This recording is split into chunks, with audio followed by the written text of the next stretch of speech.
Hi, my friends. Rusty with you here. It is a Sunday afternoon where we have widespread storms moving across central Florida at the hour. The opportunity for some of those storms to become strong and severe. We'll have a flood threat. We'll have a damaging wind threat. We'll even have a hail threat to go along for it as well. As always, CFLW is sponsored by the Lane Law Firm of Central Florida, your hometown homeowners insurance attorneys, offering free consultation and policy reviews. They'll walk you through that insurance claim process. Make sure you check them out by going to their website. It is leanonmelaw.com if you guys would like more information. So real quickly, great to see everyone. We're going to get right into it here. I'm actually going to update my headline here, just to add in what I'm thinking for today. So 60 plus mile-an-hour winds. We have the flood threat. We have the inch-size hail threat as well. And these storms are beginning to get going over portions of Metro Orlando. You can see our live cameras right now from Winter Garden, from Conway, from Lake Buena Vista. And you can see the radar behind me. It's just a very active day across the area. And at any point in time, these storms could become severe. So let's get into it and then we'll kind of break it down. We have several areas right now of special weather statements. Again, just one rung below a severe thunderstorm criteria. All the numbers that you see are wind gusts in miles an hour. So right now we do have a special weather statement for the far southeast side of Lake County, southern sides of Orange County, and portions of the northern sides of Osceola County for you as well. So again, situation here where we're likely to see storms that will produce some winds of around 50 miles an hour. So got to keep that in mind for you here. Let me give you some of the details on that particular storm. We'll look at the summary first. East at 15, going to expire at 2:30. With Orlando, Kissimmee, Ocoee, Winter Garden, and St. Cloud in association with that. Now, the storms were a little bit stronger in the northern side of Lake and then central Lake County, and then they've just kind of worked their way a little bit to the south and to the east as far as the intense area of this. So right now, it's for the downtown Orlando area, Azalea Park, Delaney Park, Holden Heights, Conway, Edgewood, Pine Castle, Belle Isle, Sky Lake, Oak Ridge, Tangelo Park on over towards Bolinia, Lake Buena Vista, Four Corners, and then sneaking back to the northern sides of Polk City.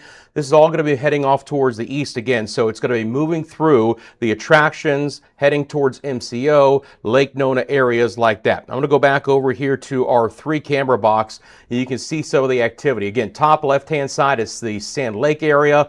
As we look south and west, so we're looking back into this storm. Winter Garden, it's still wet and stormy, and obviously a wet afternoon right now at the attractions, including from our camera in Lake Buena Vista.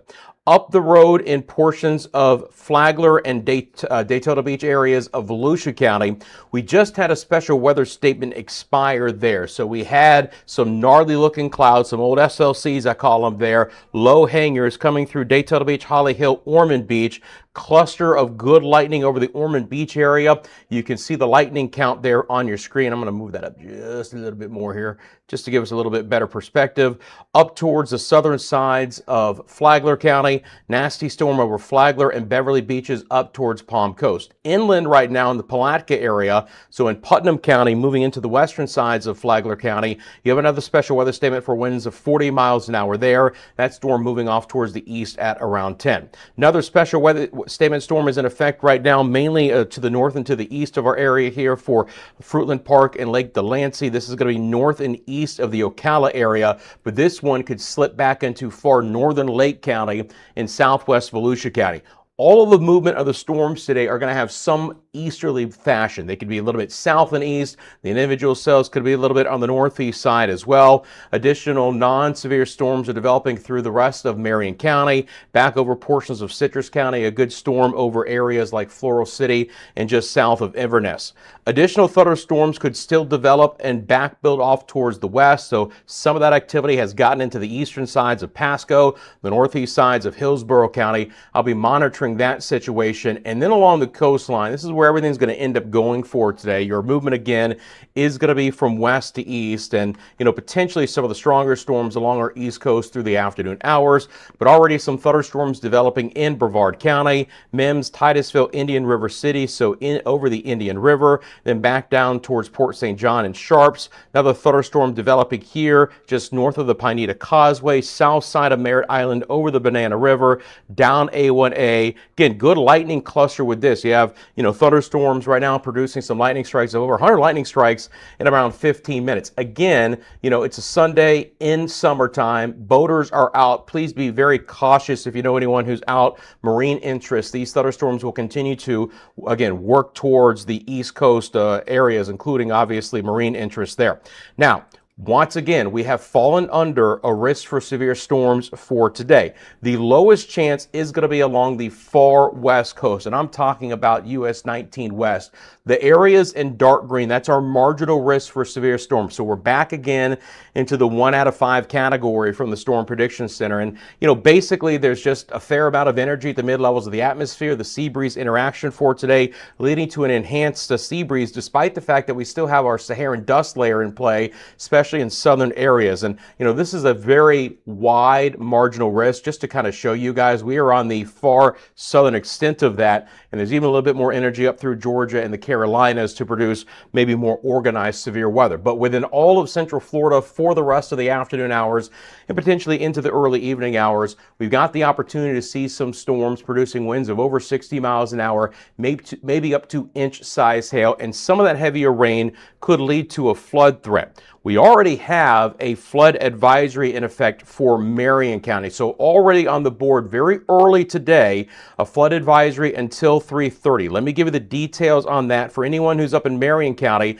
And by the way, Marion County had some good storms yesterday. It wasn't everyone who got it, but where we had some activity yesterday, we did have some tree damage. We had some very powerful damaging winds through portions of Marion County, including areas of Ocala. So for southwestern Marion County, minor flooding in low-lying areas, poor drainage areas, ponding of the water in the urban areas is occurring or is imminent. We've had 1 to 2 inches of rain with another 1 to 3, so 2 to 5 inches of rain.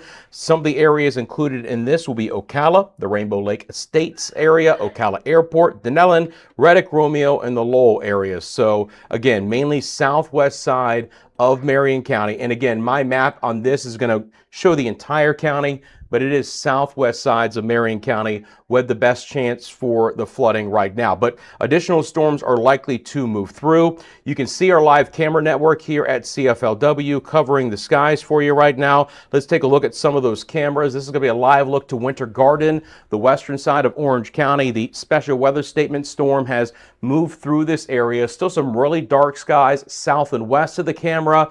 The farther north that you go up towards downtown Winter Garden and across Lake Apopka, not as bad. The farther south that you go in the western side of Lake County, going to be a little bit more on the gnarly side. Raining good right now. Good thunderstorm over Conway. This is an area that is involved in the special weather statement. And again, these are storms that are going to run you probably inside quicker than you want to for today as the thunderstorms continue to move through. The lightning count right now in central Florida is over 2,000 lightning strikes. Friends, when thunder roars, you head indoors. You got to respect these storms, respect the lightning that's being produced out of them. I wish I could tell you that this is just let this storm roll by and you're going to be fine, but this is an afternoon where potential additional activity is likely to develop the remainder of the afternoon hours. Now, it's not going to be, the most robust storms everywhere, but still with some lightning associated with it, absolutely. Back over to our Sand Lake camera, looking at that thunderstorm that's moving through that area right now. And again, good thunderstorm there with the opportunity to see that camera get run over with that special weather statement. Once again, it's quite wet and stormy from our Lake Buena Vista camera. This camera is just 1 mile from the Magic Kingdom, so it's a great indication of exactly what's happening in that area. And I do anticipate there continuing to be some fair amount of lightning strikes over that area for a time to come. All right, great to see everyone on this Sunday afternoon. I hope you're doing well. If you're here, give me a quick second, hit that like button for me. If you haven't subscribed to the channel, hit the subscribe button. First opportunity for me to get into the chat. So I want to say thank you to XRP Plumbing for the $4.99 super thanks. Let's get the hearts out in chat for that. Rusty, what's it look like in Maitland and Altamont Springs? Well, I hope XRP Plumbing, for the general idea of today, I've kind of laid the land for you here where this could be a fairly active afternoon. Now, for the Altamont Springs, what was it, Maitland area as well, again, you know, Maitland, a little bit stormier, getting clipped by the southern extent of this cell. That's not even under the special weather statement, but heavier rain south of Maitland down 92 for places like Eatonville, Fairview Shores, and Winter Park. This activity is moving away from Maitland and Altamont Springs. What we'll have to look out and see is what additional activity north and west of you today up in Marion and northern Lake counties will try and make another run back south and east and into your area, because those are the storms north and west of you. So you are likely to have somewhat of a break. It may not fully die out rain, and it certainly is not going to clear up. I mean, you can see that there's a little bit of void in the radar north and west, but not much. And additional thunderstorms are likely to roll back into the area. Obviously, the intensity of that is something I'm going to keep an eye on. Thank you so much for the $4.99 super thanks for that as well.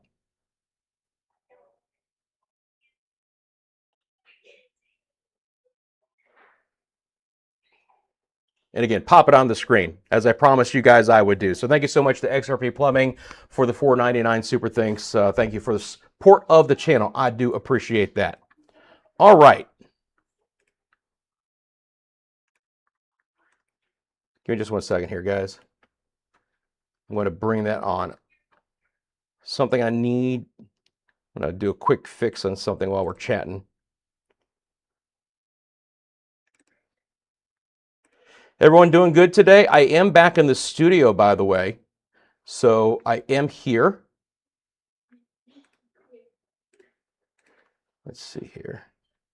All right. Probably can't fix it that way. So let's do this. Give me 1 second. You guys can see some of the behind the scenes magic, literally as I pull a cable. Here's your behind the scene magic. Green clouds at Daytona Beach. I saw what you were saying. I looked at it actually before I came on. Now, first of all, if there's a green tint to the clouds there, unofficial weather wiseman, likely there's some hail associated with that storm, okay? So if you do see a little bit of green tint, a little bit of an aqua tint, there is that opportunity for some hail associated with that storm.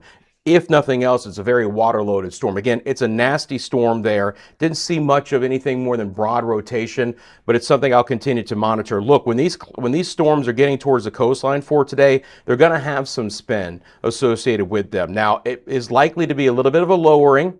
Call those the old SLCs, the scary-looking clouds, but to have tight rotational velocity today is likely to be somewhat limited. Now, water spouts, not out of the question. I mean, here's an example in Flagler Beach right now. We have some broad rotation with that storm coming off shoreline, special marine warning. Again, the opportunity for a brief water spout or tornado is low, but it's not zero for today.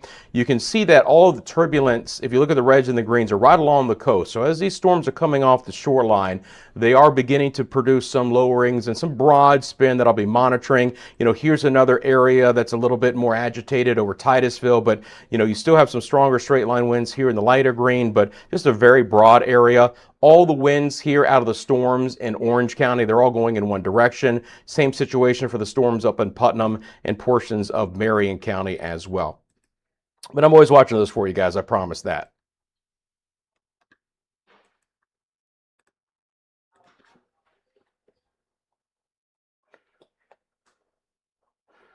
John the Beagle, good to see you. Hello, Jared. I hope you're doing well. Rusty, it's a chance for Pasco County, that's for sure. The farther east that you live for today, a little bit better. Hey, Cheryl from Flagler County. R. Johns 13 says, just starting to rain in Disney Springs. Appreciate the information. Yeah, they are some gnarly looking clouds. There's no doubt about it, guys. These are going to be lower base with a little bit of broad spin. And again, impacting a fairly wide area. Good to see you, Charles. Hope you're doing well.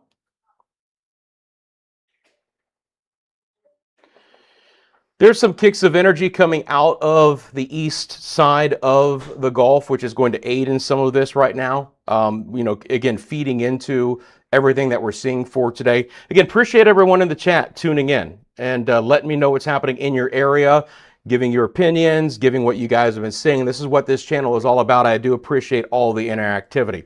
Now up here, that's going to be maybe I should do a severe thunderstorm watch up here. So you get the idea.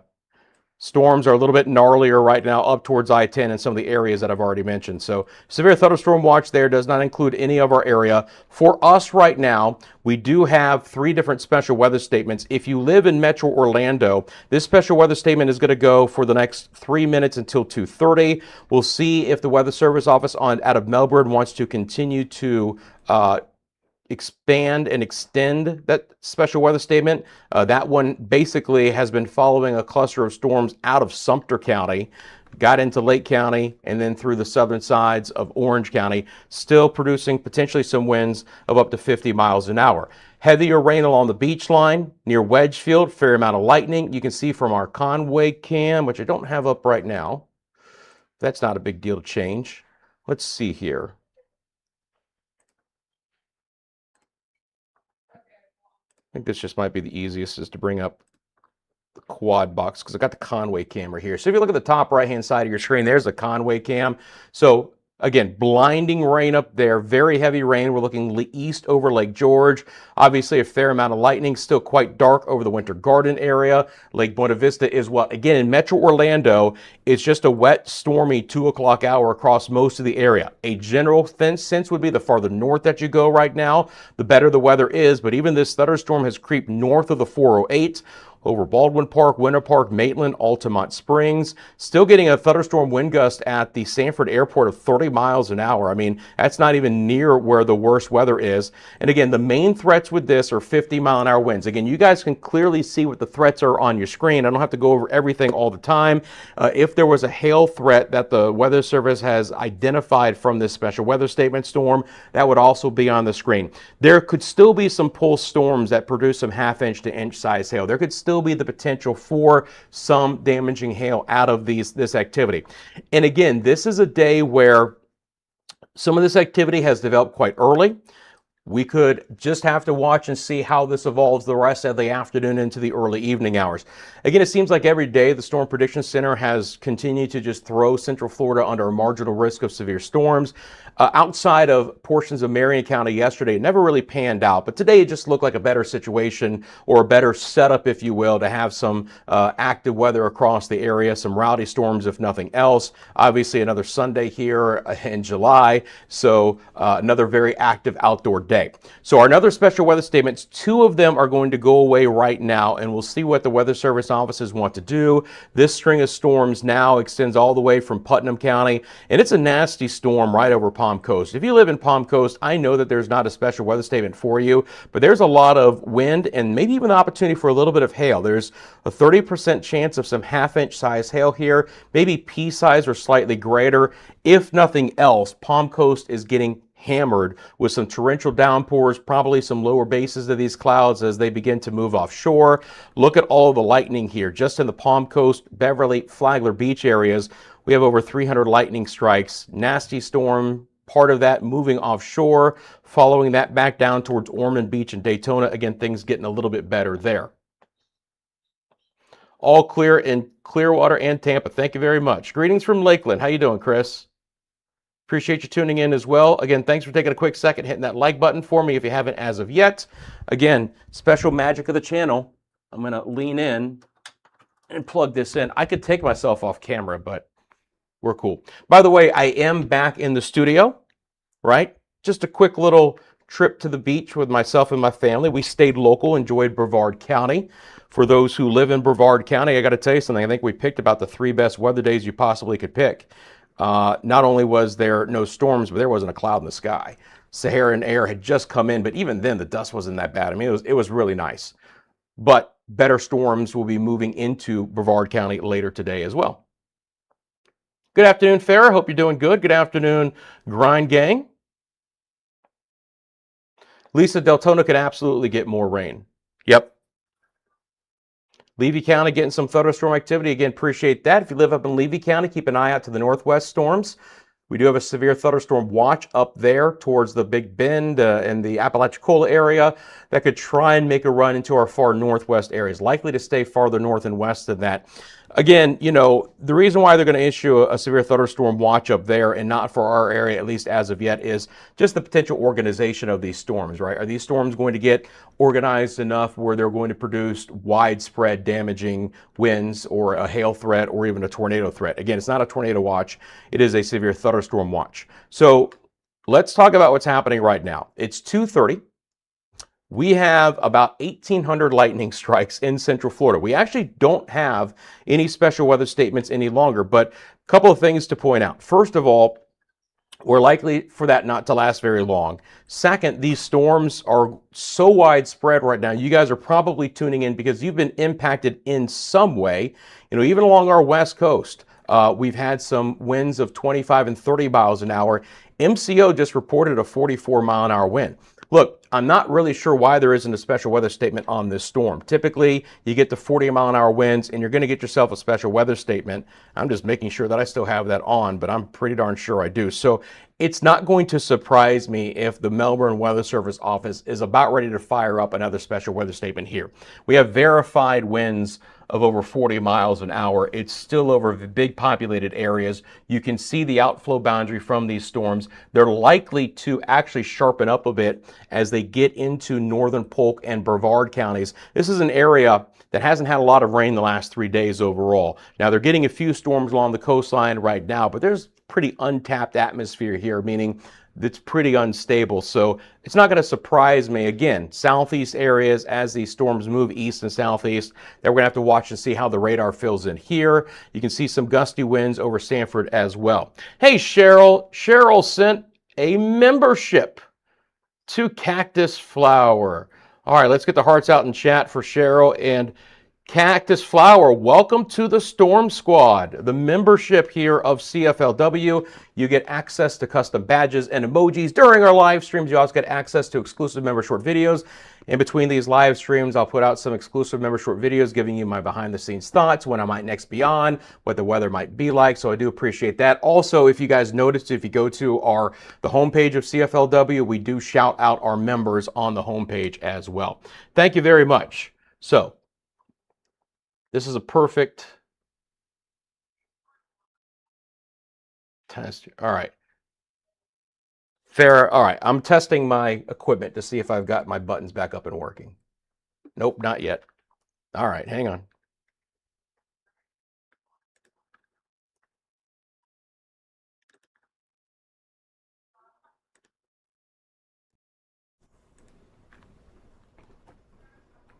Boy, it just doesn't like it. All right. I can still do it more in a manual way, but not a big fan of that. That's interesting, but why is it coming up there?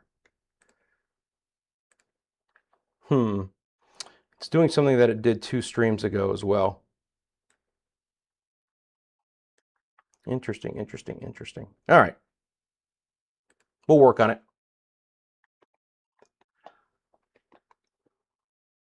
Chicken Nugget, how you doing?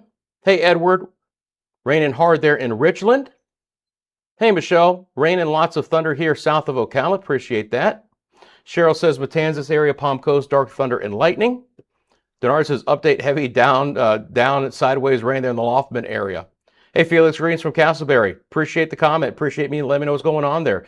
Desert Rose says, nothing here south of Lakeland. Valerie says, yay for rains in Hernando. You can, Unofficial Wise Man. Again, if you see the email address scrolling at the bottom of your screen, that's the easiest way to get a hold of me if you guys want to send me anything as well. If you're interested in the sponsorship of the channel, you can always scan that QR code on the top left-hand side of your screen. And again, sponsorship could be of the channel or of our individual cameras, as the Lean Law Firm is the sponsor of the channel as well. Again, they'll walk you through the insurance claim process. So you get any issues as you go through that insurance claim process. They do offer free consultation and policy reviews. You want to support someone who supports the channel, Go to leanonmelaw.com if you would like more information. Again, that QR code, if you scan it, that will also get you to their website, so you can check them out that way as well. Again, strong thunderstorm, southern sides of Orange County at the hour. That's the live look from our Sand Lake camera. Again, kind of the south central part of Metro Orlando and the attractions area. The camera is looking south and west. So we're just seeing that storm roll across the area right now. Again, that storm has the history of producing some 40-mile-an-hour winds. And the opportunity here for that storm to continue to produce 40 and 50-mile-an-hour winds. Again, I'm still a little surprised that based off of the 40-mile-an-hour wind that we've had, 44-mile-an-hour wind at MCO, that they have not issued another special weather statement, but that is likely to come. It's wet, still a storm over Lake Buena Vista, still lightning in the area. So if you have any plans for the attractions at this point in time, please keep that in mind that, again, it might be a situation here where we might have to let these storms roll across the area before things clear out a little bit. But this is, again, an afternoon into the early evening where there's just not one line of storms coming in. It's a huge cluster that will likely take some time to fully get out of our area, to fully dissipate. The beefiest part of the storm has now moved east of Conway. Still overcast, still a good breeze in the area. Again, just impactful weather in Central Florida on this Sunday afternoon, where we're just going to continue to see heavy downpours and some rainfall. And from time to time, as these storms pulse up, we could see some SLC, some scary looking clouds, the winds that could gust to 60 miles an hour, and potentially even some up to inch size hail. Hopefully most of the hail size is much lower than that, but the threat to get near damaging hail size is not out of the question.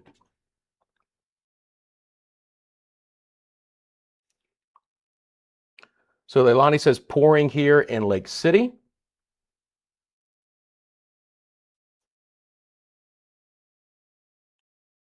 Cheryl saying thank you for the membership. And again, there's Edward saying raining really hard there in Richland. Again, appreciate you guys being a part of our chat. Appreciate you guys being part of the channel in any way whatsoever. Again, just that quick like button, quick subscribe. Remember, this is a live only channel. I'm only on when there's impactful weather in Central Florida. You're not going to get inundated by updates for me. So I think you guys have begun to kind of learn the lay of the land here with our channel and what we do. So while we've been talking, we do have a new special weather statement, and it does include that storm up in Palm Coast. This is a rowdy storm here. Again, there is the opportunity here for some small hail right over Palm Coast. I mean, right over the heart of Palm Coast. You guys know that I can do the street level mapping here. This is just on the southern sides of the big populated areas there of the Palm Coast, east of 95, west of A1A. Maybe some pea-sized hail here. Regardless, torrential downpours. Here's another potential hail core right here over the west of I-95, trying to get over towards marine land. So the information on that one, east at 10, winds of 40 the main threat, but I'm a little concerned about at least some smaller hail. Palm Coast, Hastings, Marineland, Crescent Beach, Beverly Beach, on over towards Spuds and DuPont Center. Someone go to Spuds and take a picture of the town sign. I would love that. Anyone ever been to Spuds? Let me know. Is it just a junction, a cross street? Because sometimes this system will pick up very, very small areas, even just cross streets, just depending on where we're talking about, if it's rural enough. So they have issued another special marine warning here. Not surprising. The storms over the Indian River and the northern sides of the Banana River are picking up. So again, up towards Fisk Boulevard, even as far down as the Pineda Causeway, we're seeing some good storms. Port St. John, Sharps, right over Merritt Island. That's a nasty storm over Merritt Island, by the way. This one is really pinging some larger hail. I'm not buying the 1.75, but if you live around 405 here, Merritt Island North, that's a hefty storm that is working your way in. Now, obviously, this will then track into government areas east of there, towards the northern side of the launch complexes, but strong storm there. Port St. John, Sharps. Get another storm here right down 5 towards Vieira North, Pineda, and Pineda Causeway. Some scattered showers here. A little bit of lighter rain just off of the coastline of Satellite Beach, but not bad. But now you have the East Coast sea breeze, few storms here, outflow boundaries here. This could be a very interesting intersection of storms down the road. So again, we can pick up the sea breezes and our outflow boundaries from all this activity. Again, 44 mile an hour wind gusts there at the MCO, and that was reported just at 2:24, so 17 minutes ago. Raining cats and dogs, tremendous amount of lightning over the 417, places like Waterford Lakes, Dean Road, towards Avalon, again along Conway and east, on over towards Lee Vista Boulevard, Lake Nona. There's your beach line, 417 interchange, always quite busy on a Sunday afternoon, folks coming back from the beach. Lake Nona, Medical City, 417 rounding south of the airport towards Meadowwoods and Hunter Creek. Solid line of storms, Four Corners, Celebration, Kissimmee. But again, right now, just below special weather statement criteria, although that gust would support special weather statement activity. Umatilla, Eustis, heavy rain here. Fair amount of lightning, about 40 lightning strikes. And already we have our first flood advisory of the day. And that's going to be up in Marion County. So it's really southwest Marion County, but this product will show you the county by county. Oh, did they let it expire? I think they pulled a fast one on me. Okay, so that was supposed to go till 3 o'clock, but with the heavier rain getting out of Marion County, they kicked it off early, which is great. Again, we had 2 to 3 inches in a couple of spots. They were maybe going to get up to 5, but seeing those storms get out of the area and them allowing the flood advisory to expire early, I like that situation.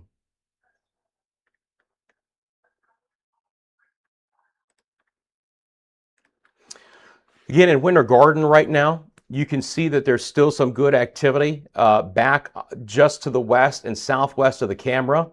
Again, a little bit cleaner image to the north and east. That's the right-hand side of that image for you right now, but still some low bases to some of those clouds coming through Lake County. So anywhere from the Claremont area south, likely to see, again, some at least heavier rain. And just the farther south you go through Lake County to northern Polk County, that storm is on the heftier side.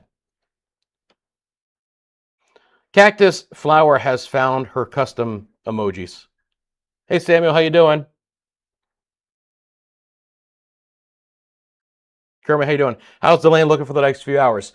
Fairly wet, fairly stormy, guys. Again, I wish I could sit here and say, look, you know, let this storm pass by your area. You'll be fine the rest of the afternoon. We're just not in that environment for today. We've already had multiple rounds of storms move through our northwest areas, but it's not a clean look for today. These storms are going to continue to redevelop.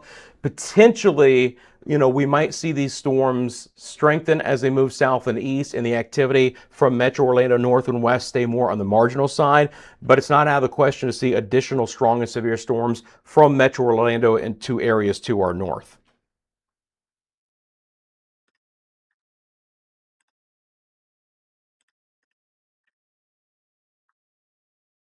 Ooh, what did I do there? Hopefully nothing too bad. Loud thunder pouring in Palm Coast. Yep, there you go. That is the area that has our special weather statement right now. Again, wet weather in Lake Buena Vista, but that storm is beginning to pull south and east of that area, at least at this point in time, with additional storms, again, potential to get going again here in the next little bit.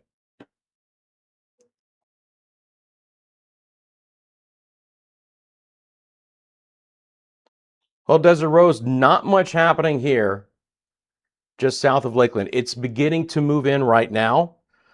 That cell is likely to continue to drop into your area. If you look to the north, all of this should be dropping in. So it is going to get stormy right across I-4 from Champions Gate to Polk City, down 98, 301, 33.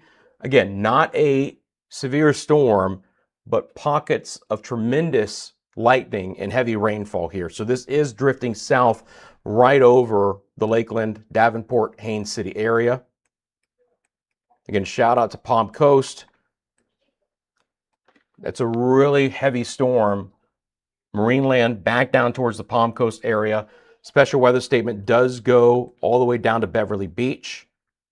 This is the actual bulletin from the National Weather Service office. This is going to be out of Jacksonville, this far north and east. Strong thunderstorm impacting Flagler, southeast St. John's, and east central until 3:15. Strong thunderstorm located over Hastings, moving east at 10. Winds of 40, the main threats. And again, Palm Coast, Hastings, Marineland, Crescent Beach, Beverly Beach, spuds in the DuPont Center areas that could be impacted. I'm concerned about a little bit of hail, hopefully nothing more than pea-sized hail here. And again, just a tremendous amount of lightning in a very tight window. We have over 300 lightning strikes in just the last 15 minutes. These are hot storms. Respect them.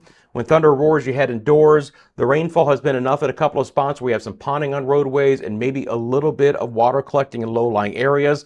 I'll monitor the flood threat the rest of the day. Again, earlier and just expired was a flood advisory for southwest Marion County. You're welcome, Cactus Flower. Hey, Matron and Raisins, nothing too wild in Kissimmee currently.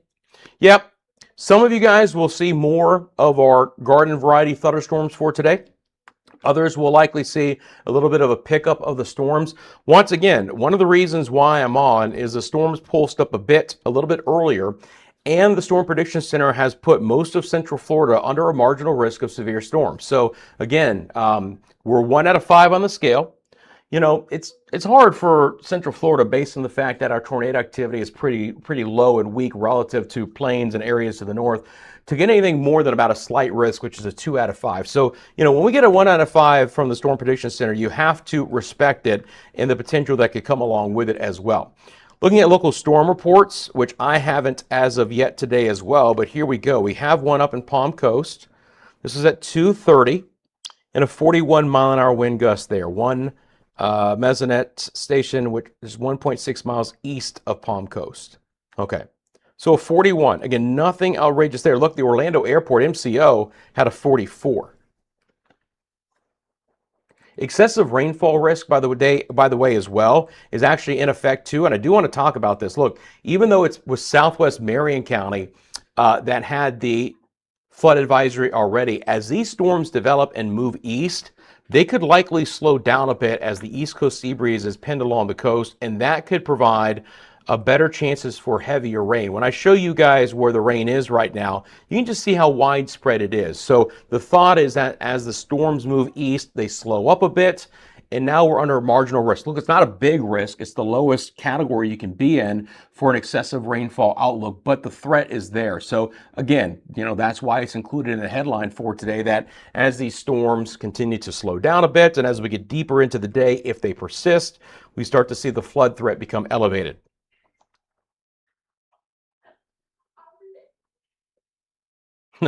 I love it. I'm going to pop that up on the screen. That's right. When thunder roars, I head indoors to check if Rusty's live. I appreciate that. Thank you very much. And you know, most of the time I am, right? You know, again, if it's a traditional thunderstorm day, maybe not so much. But you guys are weather aware. But as you know, we've been on a lot lately because the storms have been quite active. So I do appreciate you saying that, and I hope you guys do as well. And remember, have those notifications on. Being a live only channel, and I'm only on when we have impactful weather in Central Florida, you're not going to get a lot of notifications from me. If you do, it means I'm on, and there's a reason for you guys to check it out. So I do appreciate you doing that. Also, while you're here, hitting that like button and subscribing to the channel as well. Again, covering all of Central Florida.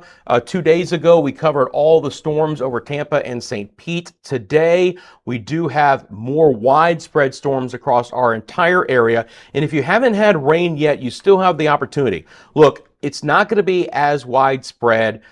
The western coastal areas of Pasco and Pinellas and Hillsborough, but even a few storms right now are developing over eastern areas and central areas of Manatee and Sarasota counties. They're not over Bradenton and Sarasota and Anna Maria Island and places like that, but that opportunity will be there. So don't think just because you're not getting storms right now that you're not going to be involved later today.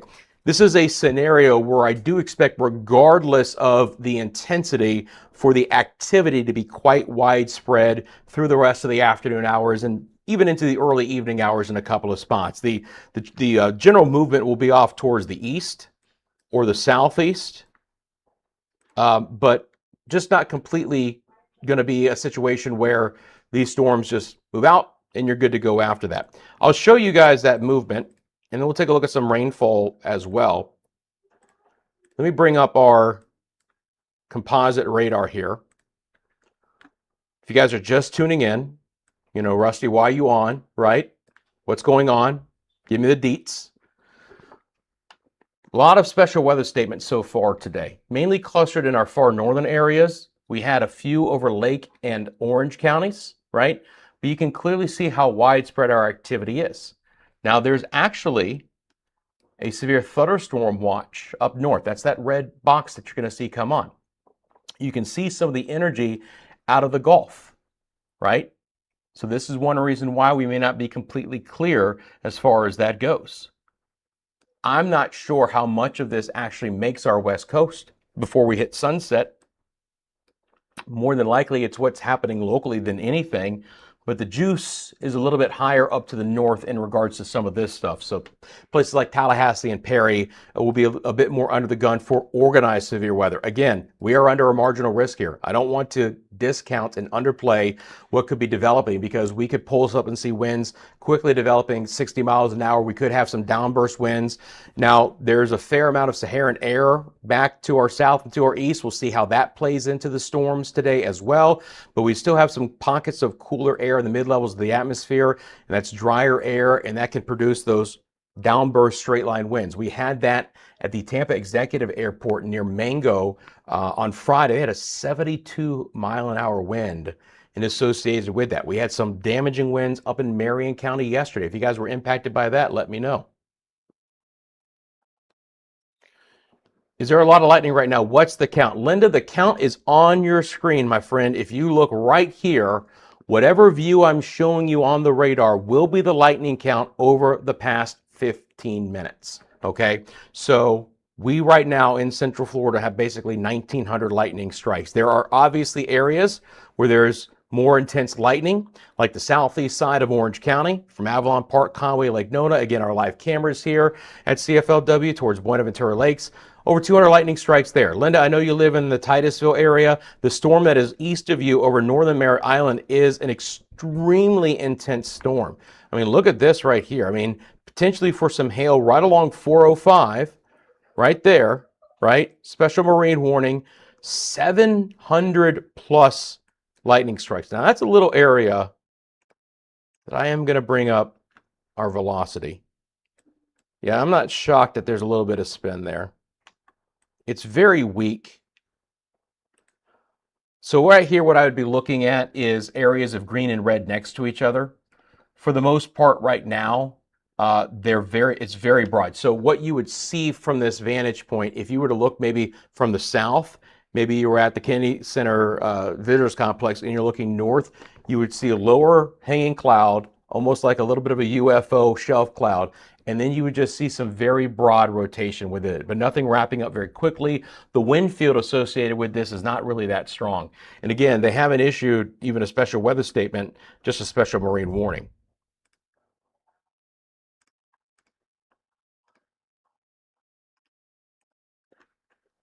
I'm a little surprised we don't have a few more of those, especially with the ground truth historical 44-mile-an-hour wind at MCO.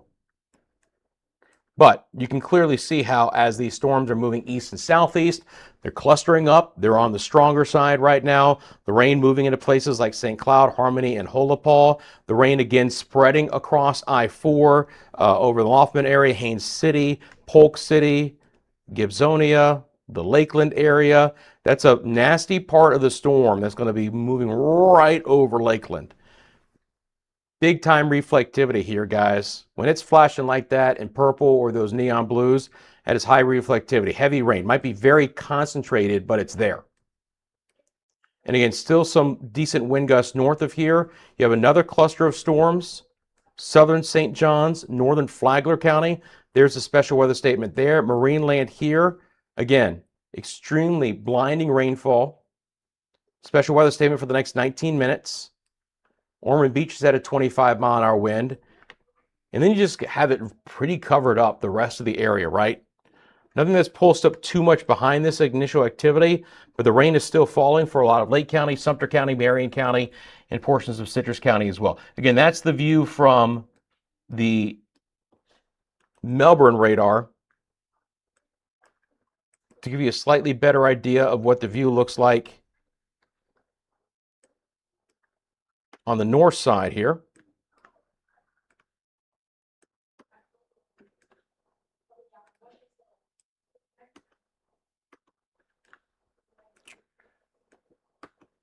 Sometimes it takes a little bit of time to want to listen to me. Every so often, me and this system, we have a little argument. Because I feel like I'm punching the same buttons. And then sometimes it just says, nah, we're not doing that.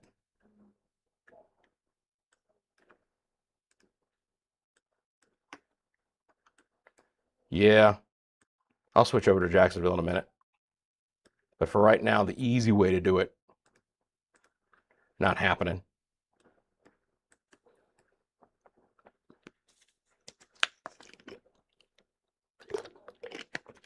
Richard, it has been dry in Palm Bay. I think you're going to get a good chance for storms today, sir. I really do. Likely this activity is headed your way, and it's likely going to hold together. I don't think it's going to break down right now. Jared's just had a paltry amount of rain. Trucky Truck, movie day sounds good. Hey, Stevie Case, thank you. Appreciate the kind words. Hey, Betty, lightning and thunder, wind gust about 20 minutes ago, but no rain in Altamont Springs. Yeah, you guys were just on the north end of the stronger storms that came through Metro Orlando. All right, so TMCO worked. There we go. Sometimes I just have to sweet talk this thing. So looking at the storms from the Jacksonville radar, we'll get a little bit better perspective on the storm here along Palm Coast, and they've issued another special weather statement with this one. It's going to go for 30 minutes, so it's now going to carry till 3:30. So the storm is not going to fully clear the coastline until 3:30. So winds of 50, Palm Coast, St. Augustine Beach, Marineland, Crescent Beach, St. Augustine Shores, Butler Beach, a lot of St. Augustine, and again, DuPont City. For Flagler County, it's the Palm Coast area. Beverly Beach is not included in the new one. So when the special weather statement for this one expires in 16 minutes, and they might let that one go early, by the way, and just let this new polygon cover this area, it does look like the worst of the weather will move just north of places like Bunnell, Beverly, and Flagler Beaches in Flagler County. Again, just to show you this northern activity from the Jacksonville radar, it's moderate rain continuing, Ocala, Denellen, English, Crystal River, Hernando. Nothing exceptionally high, but again, this is our flood advisory area already for today. Some spots about 3 to 5 inches in a couple of areas. Jared says now up to 0.11. Dr. Checkmate says getting dark over by the Silver Moon Theater. Dr. Checkmate. Hey, Brad Sherwood, how you doing? Hope you're doing well. Hey, Brad, thanks for that super thanks. Appreciate you. I'm joking. He's a good friend of mine. But I appreciate him tuning in. Dr. Checkmate, where are you? Silver Moon Theater.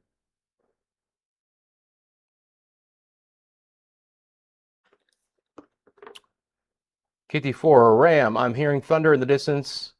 Tempest PSW here. Melbourne Bull Farm shows lightning a few minutes ago, 5 miles south, Suwannee County, Florida. Appreciate that. Thank you for the update in Suwannee County. Hope you're doing well. How's Bithlo looking? Bithlo is included with everyone for today, guys. Again, you know, this is just going to be one of those days where we're going to continue to see some storms progress through the rest of our afternoon hours. In some areas, it's likely to pulse up and still produce some strong to severe weather. Other areas, it's just going to be overcast with light to moderate rain and still a fair amount of lightning. It's just an impact day for us here because it's probably running you inside a little bit earlier than you wanted to anyway right now.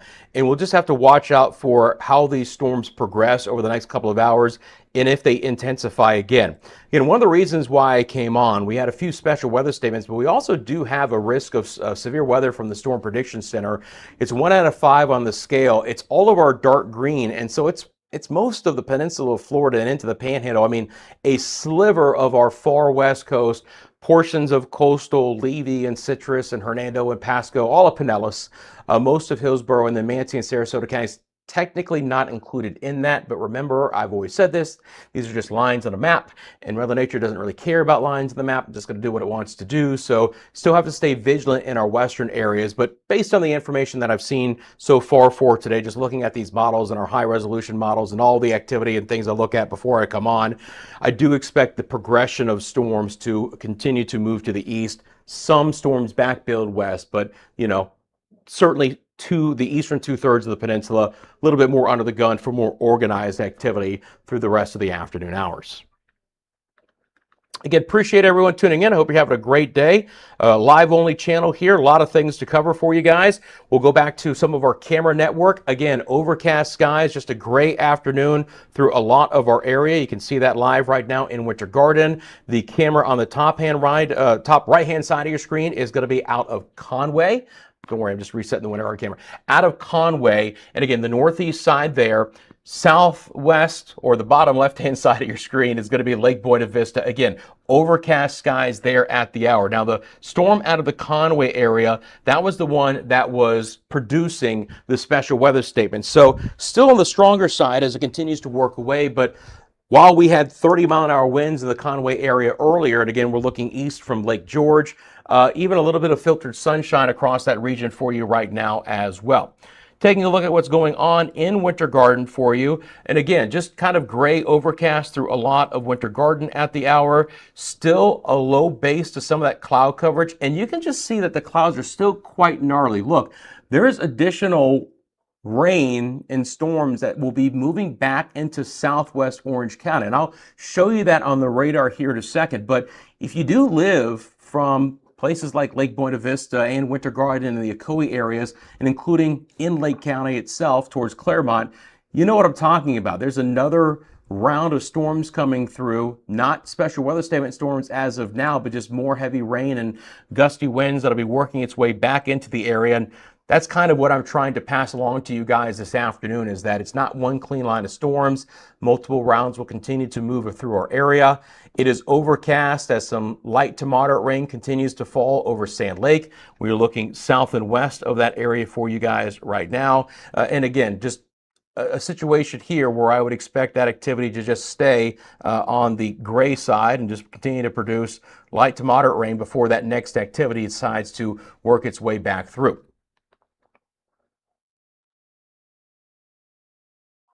Okay, just checking the chat.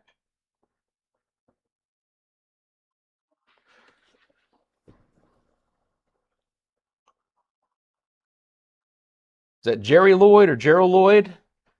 Central Merritt Island around State Road 3 and 528. The storm looks to be moving pretty fast now. Appreciate the update there. Thank you very much. Again, appreciate everyone hitting that like button as well as I run through our chat. Thank you for that.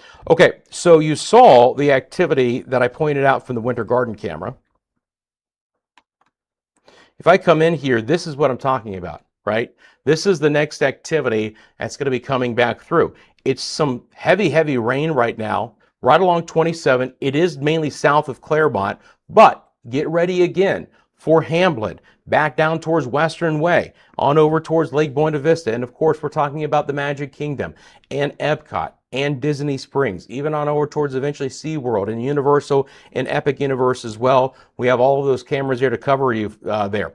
Storms have progressed along I-4 now from the Lakeland area up towards Polk City. Nice cluster of lightning here. So this is going to slow things down in an area of I-4 on a Sunday where you got to always be paying special attention to as well. I know I travel this fairly often and it can get kind of snarled up here over Lakeland area. So got to watch out for the ponding on the roadways. Got to watch out for hydroplaning, folks hitting the brakes a little bit much. Be very cautious if you're getting out and about in some of these areas. And again, the rain is just so widespread that that's a good piece of information for the rest of the day. You just have to assume that the roads are wet. Could even be a little ponding on the roadways, and of course a little bit of flooding in low-lying areas. That storm over Merritt Island absolutely is strong. Again, it's crossed the Indian River, right over Merritt Island, heading over portions of the Banana River right now, moving right over the launch complexes of the Cape. You can see that. Then back down towards the actual Kennedy Center Visitor Center there. Port St. John, Sharps, Cocoa, decent amount of rain in that area. Scattered rain in Vieira. Again, we do have, and you can see this almost like a wishbone right now, we do have the East Coast sea breeze, which barely nudged on shore, beginning to interact with the outflow boundary from the storms in eastern Orange and the northern sides of Osceola County, and they're coming together right now. And likely this is the next area to fill in and then develop, slow down, and work their way back off towards the East Coast.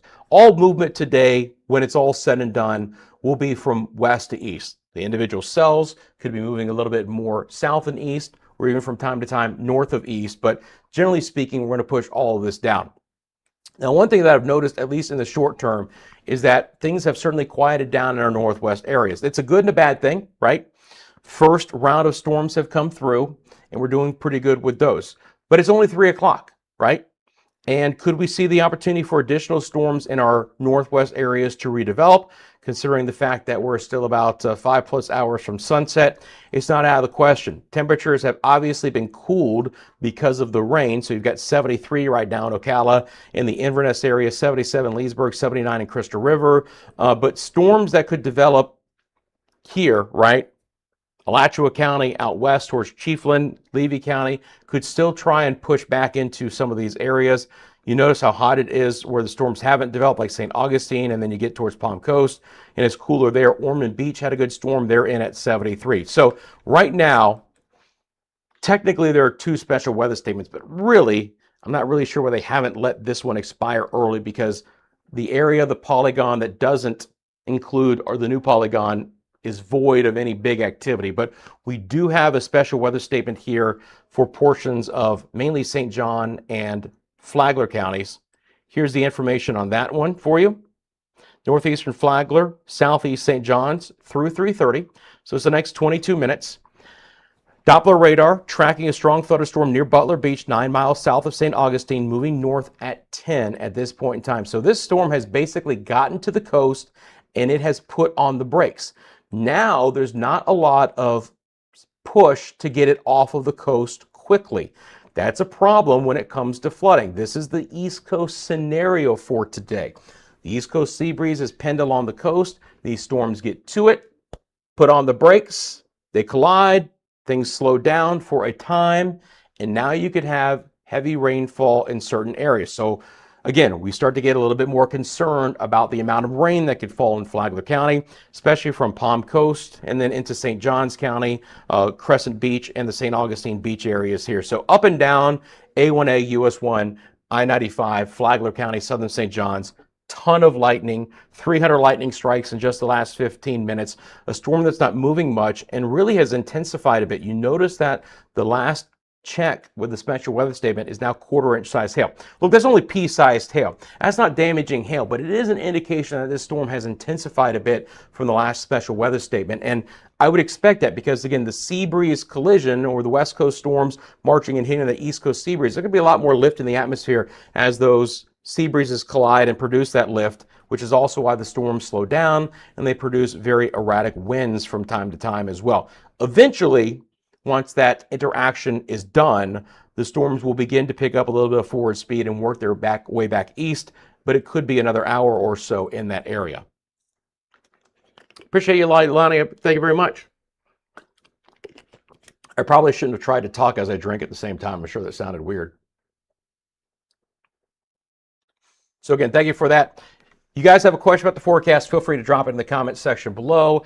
Again, we have moderators in the chat. They're going to help you out. They're going to, if I don't get to your question, they're listening intently. There's a lot of them. They will help to answer that question. Obviously, super chat, super stickers are open, just like XRP Plumbing did earlier today. I appreciate that. I promise you that will always get my attention. If you guys have a question about the forecast there, just let me know.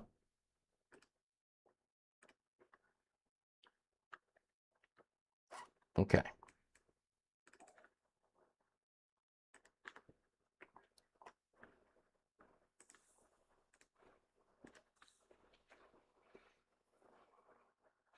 BitFlow is beginning to rumble. XRP Plumbing, no camera in Maitland. If you're interested in potentially sponsoring a new camera, as we are working with partners to try and do so. Reach out to us, scan the QR code on the top left-hand side of your screen, and let us know. That will take you right to our email address, and literally it will already put in the subject line sponsorship, and you can inquire and we can have that discussion because we are expanding our network in that way. So if you're interested in being a part of that, make sure you hit that QR code and let's talk.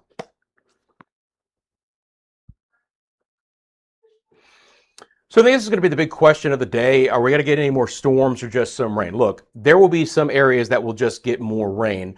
There's likely to still be some embedded thunderstorm activity in association with all of this. It is a day where you have to respect what's going on across the area right now. And again, our lightning count is still well over 1,600 lightning strikes in just the past 15 minutes. So even within this activity that is lighter, there are still some strokes of lightning. It's not going to be a complete clearing all day. Now, there might be some breaks enough in the action you can get out and work around. Obviously, what I tell you guys all the time, when thunder roars, you head indoors. It is your responsibility. It's completely up to you.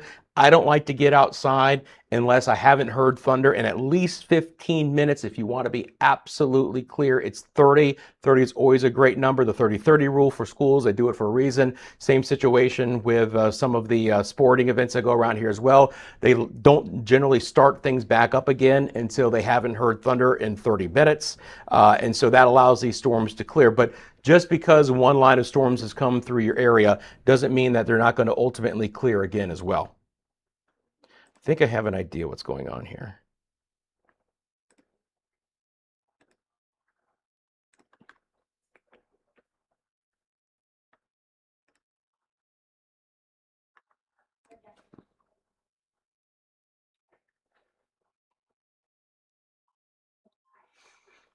So again, Jared's saying light rain in Port St. John right now, 0.11. So not a ton in Port St. John, but I appreciate that.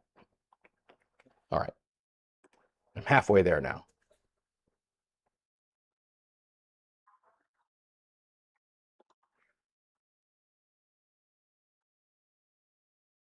Sharon wants some rain in Lakeland. Romans, how did you do 2 days ago, though? I think you probably got some decent rain in Bradenton. Now, look, we are all still technically under a drought, guys, all right? It's still going to take a lot of time for these storms to produce enough rainfall to get us out of a drought. The farther east that you go, the less of a drought we're in, generally speaking. But we're all at least abnormally dry or in a drought. And again, earlier today, just about an hour ago, and even less than an hour ago, or really close to an hour ago, 2:24, 3:14, 50 minutes ago, 44-mile-an-hour wind at the airport in Orlando. Winter Haven has had a 36-mile-an-hour wind. So despite the fact that, again, these storms aren't producing special weather statement criteria right now, they're near that. They're impactful storms in the sense of that they're running you inside early, a lot of lightning and some gusty winds here. We're going to start to see the sea breeze interaction develop and likely starting to see more activity fill in East Orange, Osceola, portions of Brevard. Again, this storm right here sitting over places like Port St. John and Sharps. So Jared, let me know how it's going. I mean, again, depending on where you are in the movement of this, you could fall under some of this heavier rain. Some of it could be at least a bit on the lighter side there. Cocoa on over towards Rockledge. But the activity and intensity is beginning to pick up here a bit.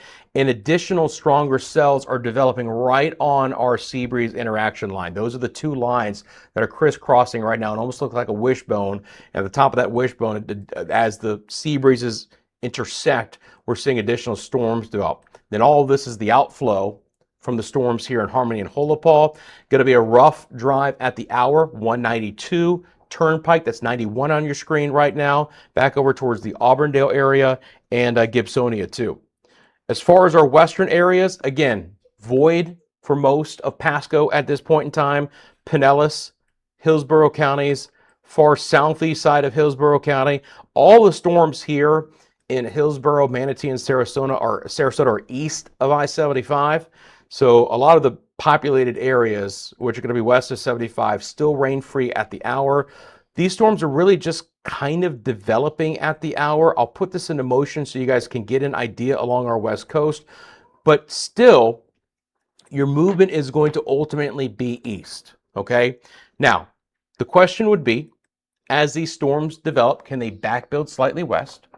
Or could there be more activity back into the Gulf that wants to pick up and come back on shore? That's the only way for coastal, and I want to make sure I highlight that, coastal Manatee and Sarasota counties to get some storms. Obviously, Pinellas County would be all Pinellas County, western side of Hillsborough County, or the western sides of Pasco County. That's about the only way that you're going to get into the bigger storms for today. It's not out of the question, but that would be the scenario. If I go over to our visible satellite imagery, and again, I got plenty of other things I can show you guys here on the channel. You guys know I probably do a second channel called Media Mundo, which is mainly focused in the Bahamas and the Caribbean, but I do cover Florida weather there as well. You can clearly see that we have a bit of a shear line in the northern Gulf, a bit of energy to the south and east of that, and that's just aiding in the activity for today overall.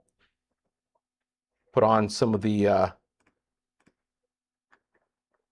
things that you typically see here. So what has happened as well is that the extent of our western ridge of high pressure has built into the eastern Gulf. That's one reason why the Saharan air layer has been able to creep up as far north and west as it has.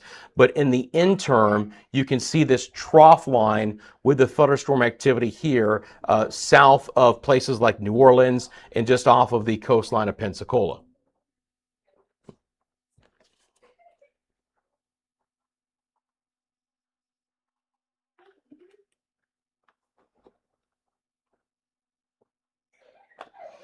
Cheryl says pretty nasty storms right now. A lot of water in the swell, Palm Coast. Yeah, look, Palm Coast is getting hammered right now. There is no doubt about it. Another good shot from Sand Lake. You can clearly see the storm there. And again, it's gray, it's overcast, but obviously the opportunity that this storm could pulse up just a little bit in this area. So we'll have to watch out for that. Typically speaking, right now, the storms are getting a little bit stronger as they move away from this camera, but that opportunity could still be there for the afternoon hours. Conway is looking a little bit better right now. Again, the storm's moving away from that area. So if you do live in the downtown Orlando area, not a bad break in the action before additional storms may refire in these spots. But again, the overcast conditions will be with us. But if you do live in Metro Orlando, look, I'm not going to sit here and say you got to be indoors the rest of the afternoon, but you need to take responsibility and just make sure that you understand the fact that, you know, additional areas of lightning could redevelop. So if you need to run some errands this afternoon, just try and give yourself that best window. When you're looking at my live radar, see where you are, ask the question if you want to. I'll do my best to, you know, help you guys out with the situation there, but would expect the opportunity to see more storms come in. Big attractions day, as always, it's a Sunday in July, Lake Buena Vista. You can see the action right now there is quieter. Again, I'm sure folks are getting back out and about, and why not? But another area where, again, additional storms and lightning being the main threat will continue to evolve. And from time to time, pockets of heavier rain likely to move back into some of those spots as well. So situation I'll be monitoring for you guys very closely in those regions. Please remember that CFLW is sponsored by the Lean Law Firm of Central Florida, your hometown homeowners insurance attorneys. They offer free consultation and policy reviews. You can check them out by going to leanonmelaw.com if you would like more information. And the QR code on the screen is active and it will get you to their website if you would like to do that as well. Okay, let's pop back over to the chat. Natalia says, starting to rain here in St. Cloud. Appreciate the update there. Cheryl says, as far as typical thunderstorms go, this is pretty nasty. Lots of water on the swale, Palm Coast and Matanzas areas. Again, that's where that special weather statement storm is. And again, that is an area where the storm is not moving quickly. Again, these storms could be pinned along the East Coast for a time. And because of that, we'll have to watch out for the potential for some areas of flooding. Low-lying areas, ponding on roadways, hopefully nothing more than that. But we'll look at rainfall coming up in just a minute. But that's an area that I am next concerned about. And again, if this activity here in portions of Brevard County can sneak up a bit as well, that becomes a problem.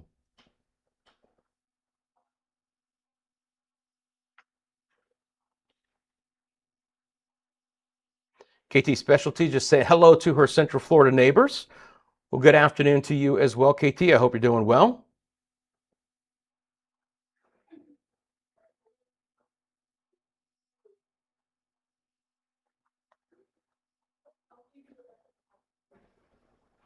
right, Jared's got an update for us saying coming down now hard in Port St. John. And now he's got over a ½ inch of rain. So, he didn't have much, then he had a 1/10 of an inch, and now he has a ½ inch. And that's how quickly these things can get going.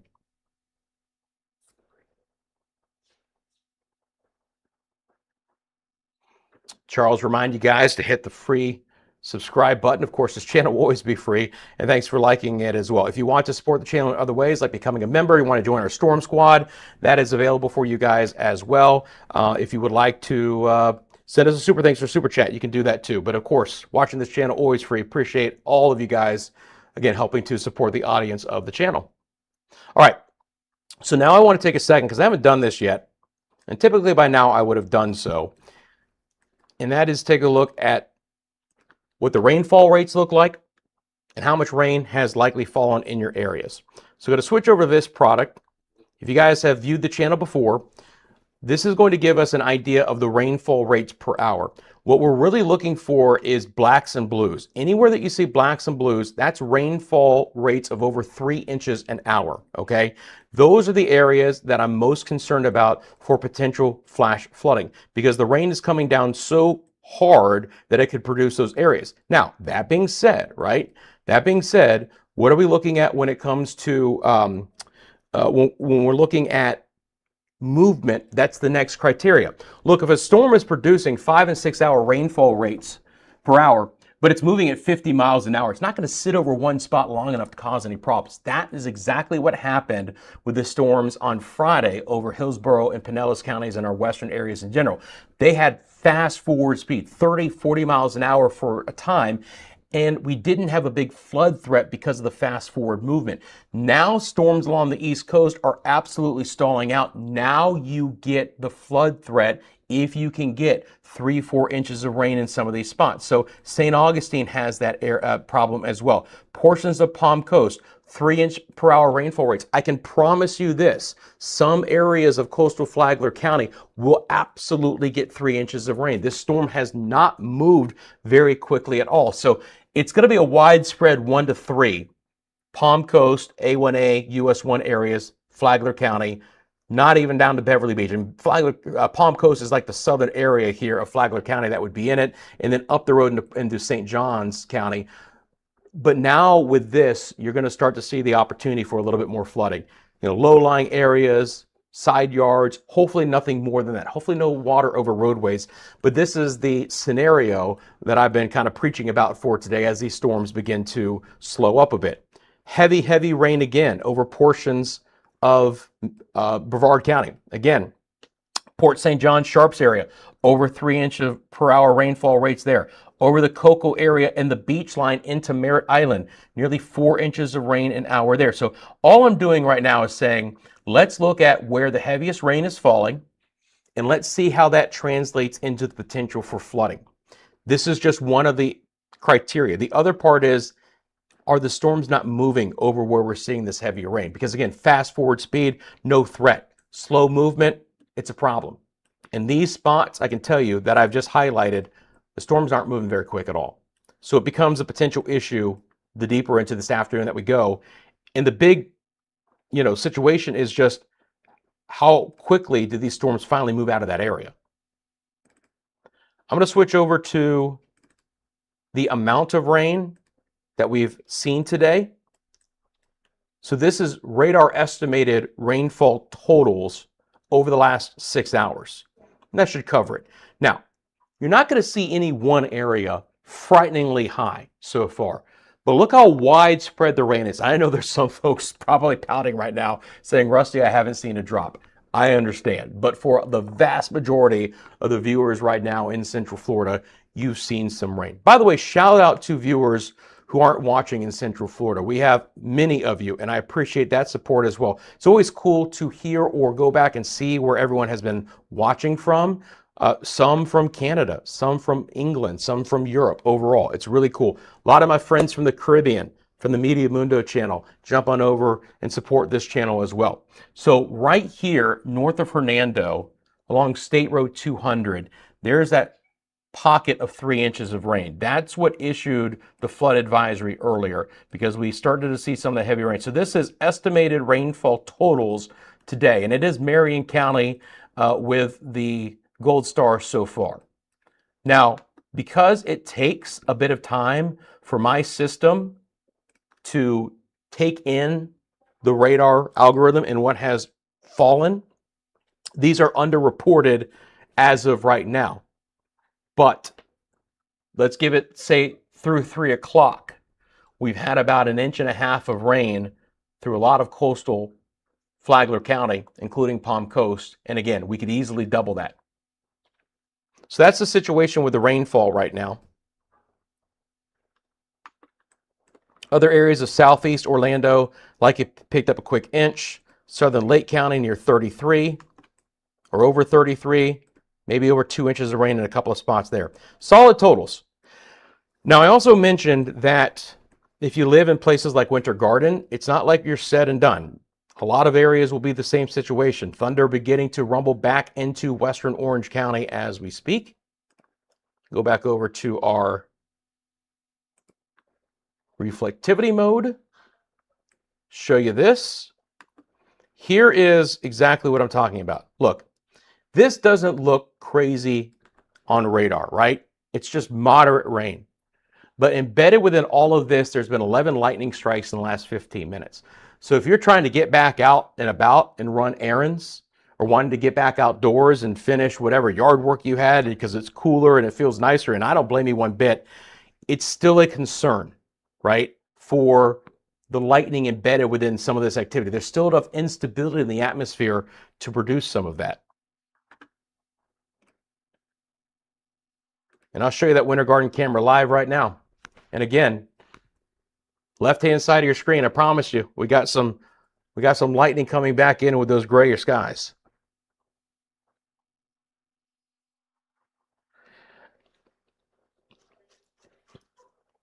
Cynthia says, Zephyr Hills, thunder for an hour and not a drop of rain.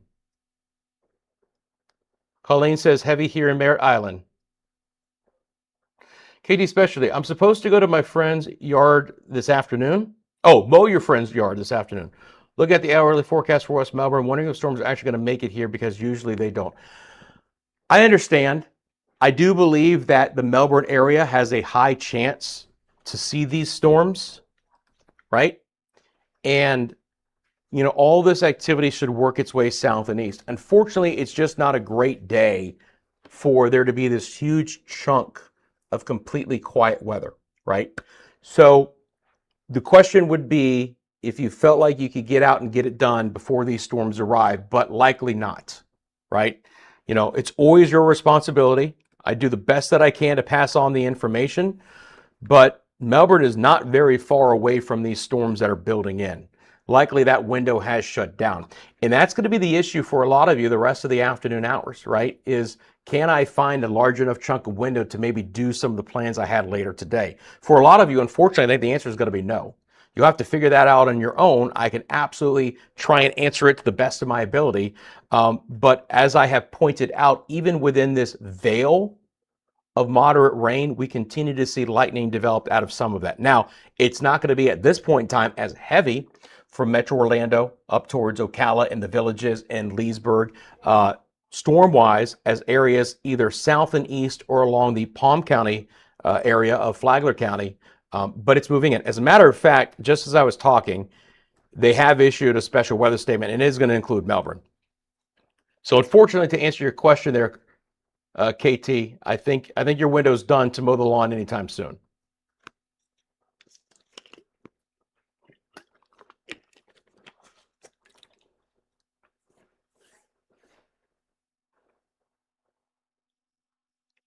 Scrapping Lizzie Art. And again, if I take a second and you see me staring over here, just remember, guys, that unfortunately YouTube has changed what I'm reading on the screen to be your handles rather than your names.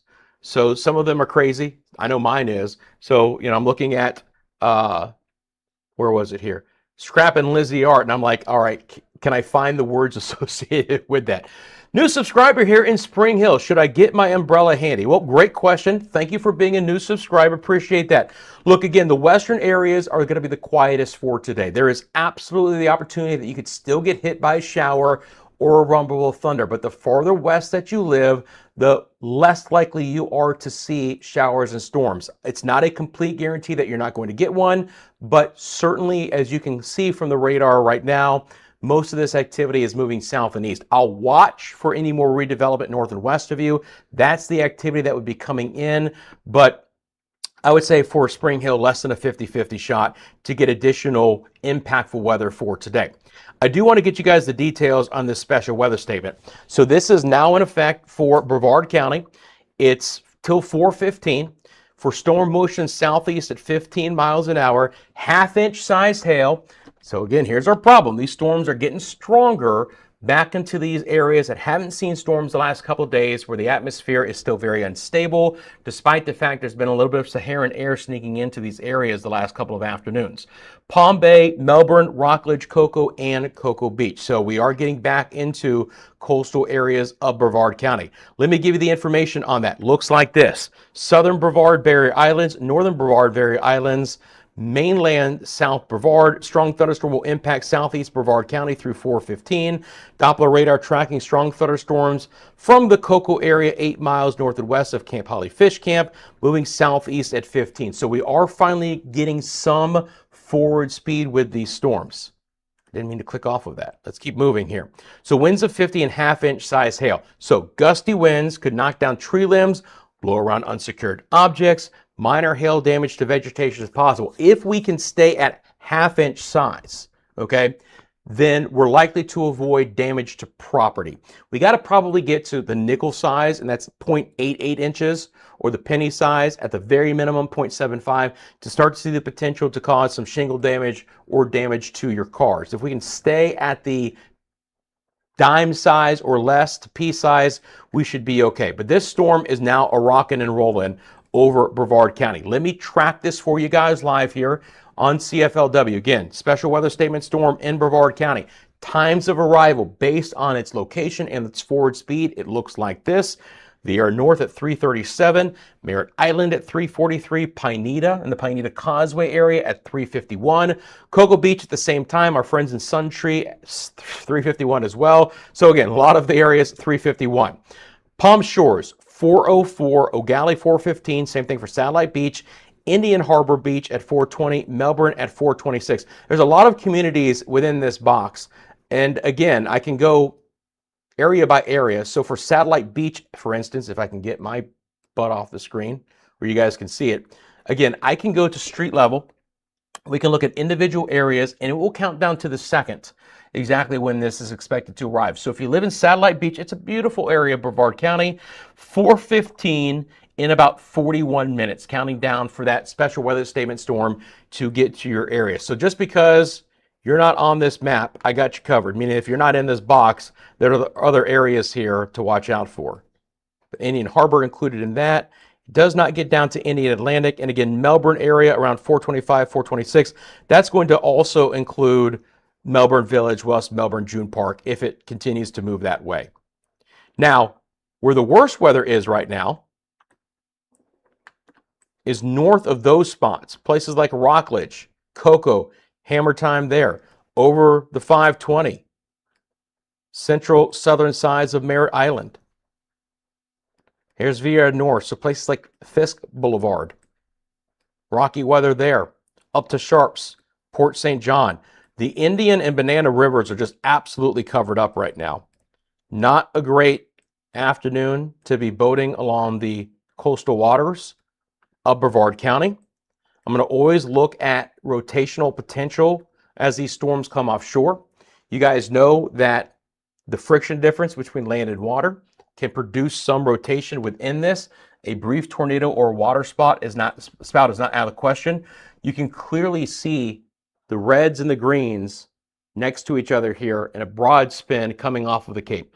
Likely a lowering here, shelf cloud, some rotation, maybe a brief water spout possible here, but it's moving offshore. Everything's moving away, right? What we don't want to see is anything that develops over the Indian River that tries to get back over places like Merritt Island or the Barrier Islands. All of this is green, meaning they're all moving in one direction. So this is all straight line winds right now. Lightning count has also come up tremendously over Rockledge and Cocoa.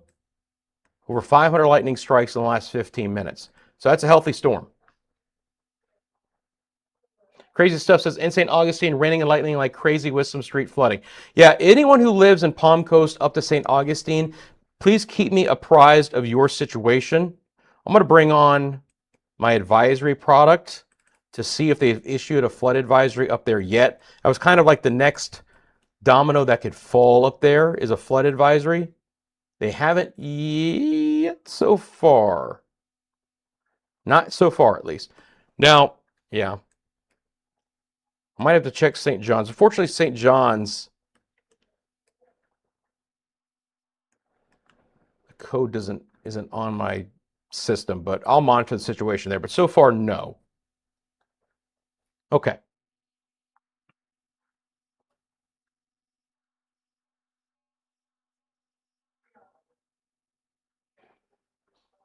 Go back over to the chat. Plenty happening here. So Tree says, hi, Rusty. Kissimmee has drizzle and thunder and wind. Did we miss it? You missed the initial part of it, but certainly more pockets of at least moderate rain and some lightning could be moving your way. Not completely done, at least for a time here. Joanne says, hi from Bradenton. Appreciate that. It's where my father's family is from. Lynn wants to know about Lakeland and Polk City, the Polk County area. Well, again, this storm cluster is moving through Polk County as we speak. It's kind of scattered in nature. It's not right now producing winds of over 40 miles an hour, so we don't have a special weather statement, but it is an impactful storm in the sense of that there's a ton of lightning associated with it. Winter Haven's had a 36-mile-an-hour wind. Progression is off to the south. So Polk County is getting hammered pretty hard right now.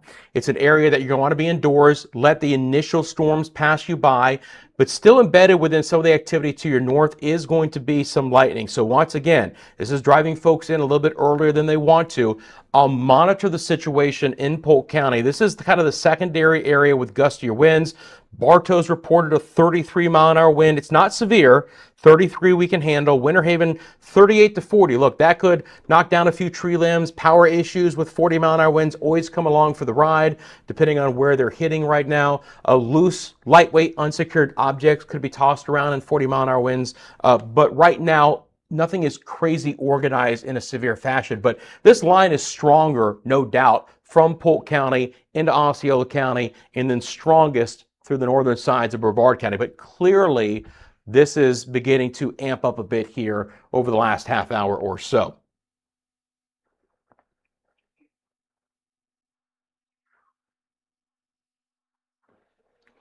Lojo says, thunder in Melbourne Village, but no rain yet. It's coming. Appreciate that. Hey, Roy, how you doing? Roy says, Cocoa getting hit pretty good.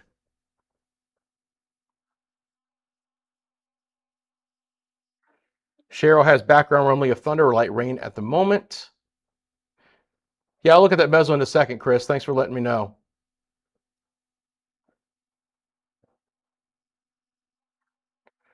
Linda's going to apologize to all of us for the caps lock, but that's just fine. Thundering here now, but that storm is still south of me. Yeah, that's in the Titusville area with that storm working its way through. Again, keep it coming, guys. I appreciate all of that. And we'll look at your comments from time to time on the screen. Again, you have a question about the forecast, feel free to drop it in the comments section below. Again, super chat, super thanks, always will get priority here on the screen for the chat. Okay.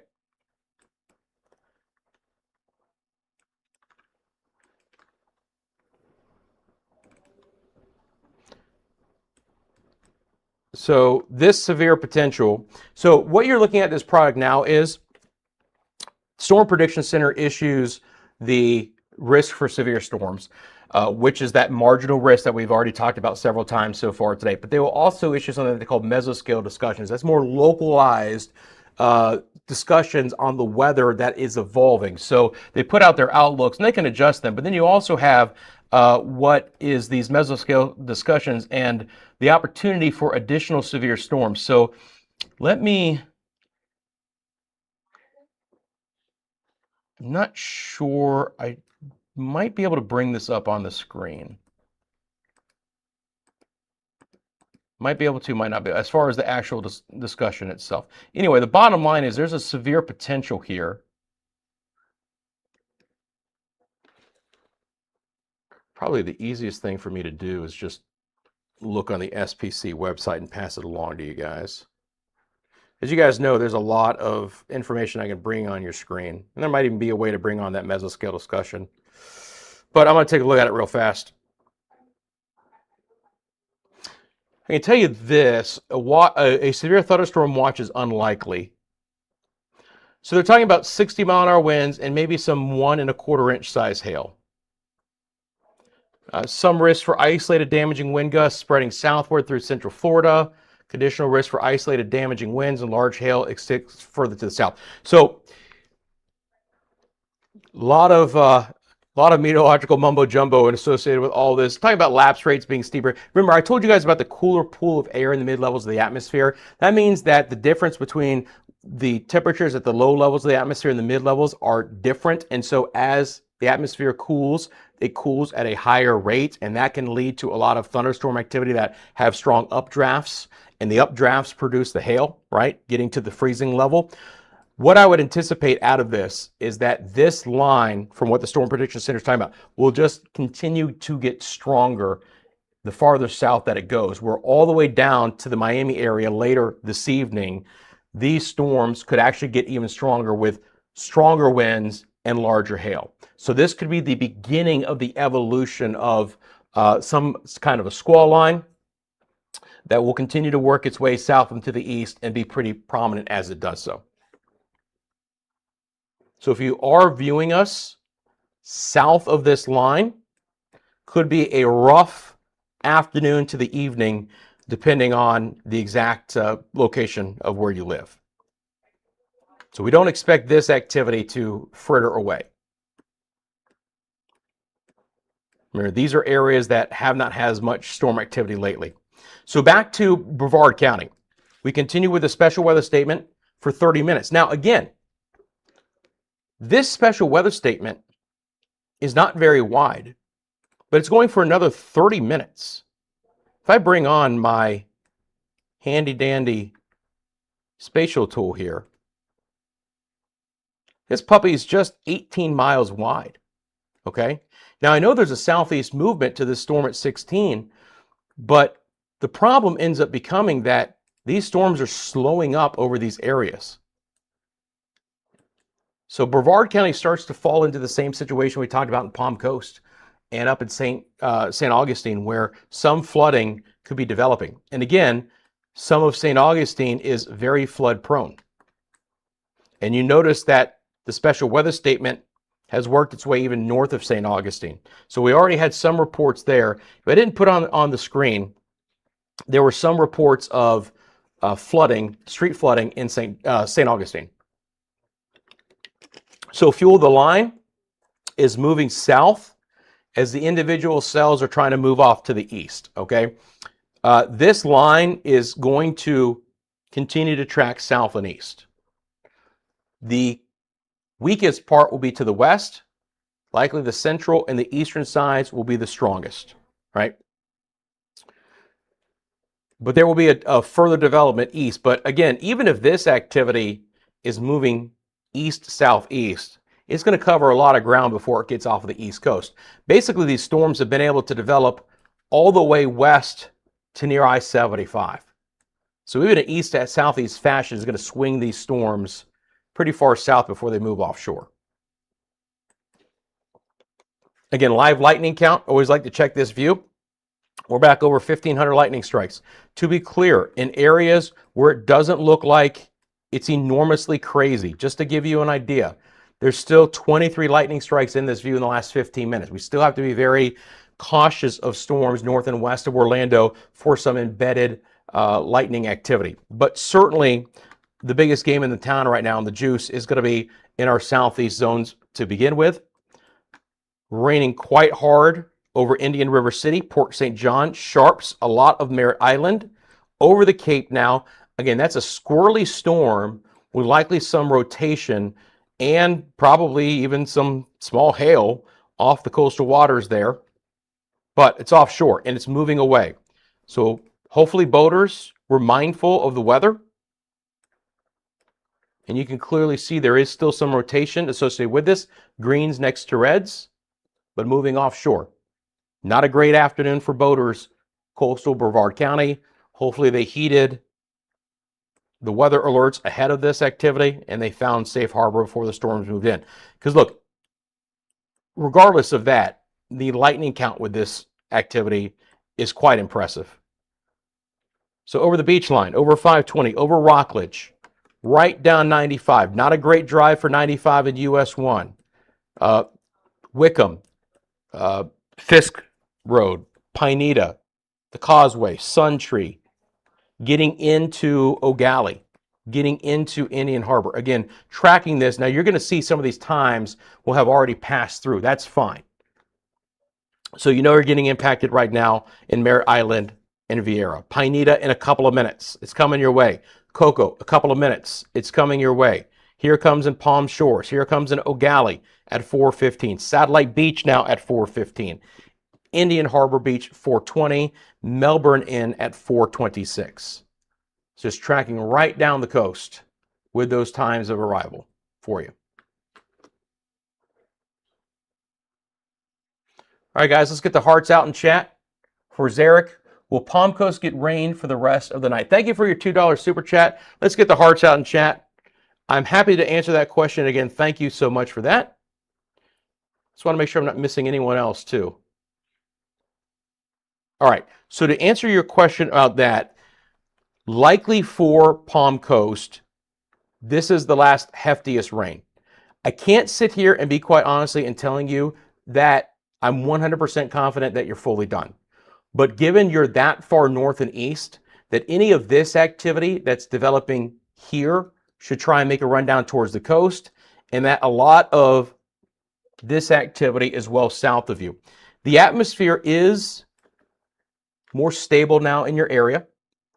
So it's going to be harder to get redeveloping stronger storms. Temperatures have dropped. You probably felt that. But there's still a big pocket of moderate rain falling. So my best thought would be for today is that you stay with some light to moderate rain for the next several hours. Still could even see some rumbles of thunder.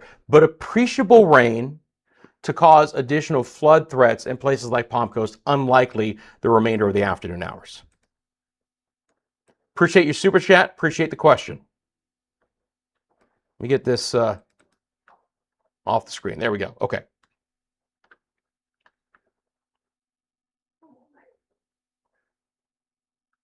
Again, guys, we have our live network of cameras across the area. We have the ability to pull up your chat on our screen as well. Appreciate all of that. Another camera I haven't shown you yet today, but here it is our Sand Lake cam. Now this one is looking south and east. So this one is looking back into the general area of that special weather statement thunderstorm. So looking south and east from Metro Orlando, we can see some of the activity in Osceola and Brevard counties from that particular camera. So again, we have our live camera network here. We continue to grow that camera network. Thunder is still rumbling through portions of the western side of Orange County. This is the live look to Winter Garden. Again, just a gray sky. There's not a tremendous amount of rain in Winter Garden.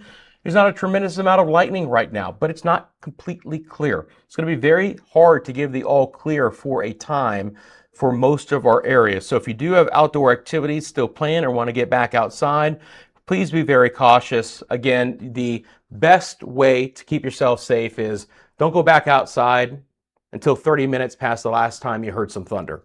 That's the easiest way to know that storm has moved by. If it's been 30 minutes, you know you're in the all clear. Obviously, keep an eye to the channel as well. If you see additional storms on my radar moving back into your area, you know that that window is going to close up again. Lake Buena Vista we go. This is going to be, again, 1 mile from the attractions. Love this camera. So close to the Magic Kingdom. We can always keep an eye on our friends there. Epcot, Disney Springs, Typhoon Lagoon, Volcano Bay. I mean, all of that, we've got you covered, because then we have our cameras in Sand Lake as well, right? So I showed you the camera that's looking southeast from Sand Lake. This is looking south and west from Sand Lake.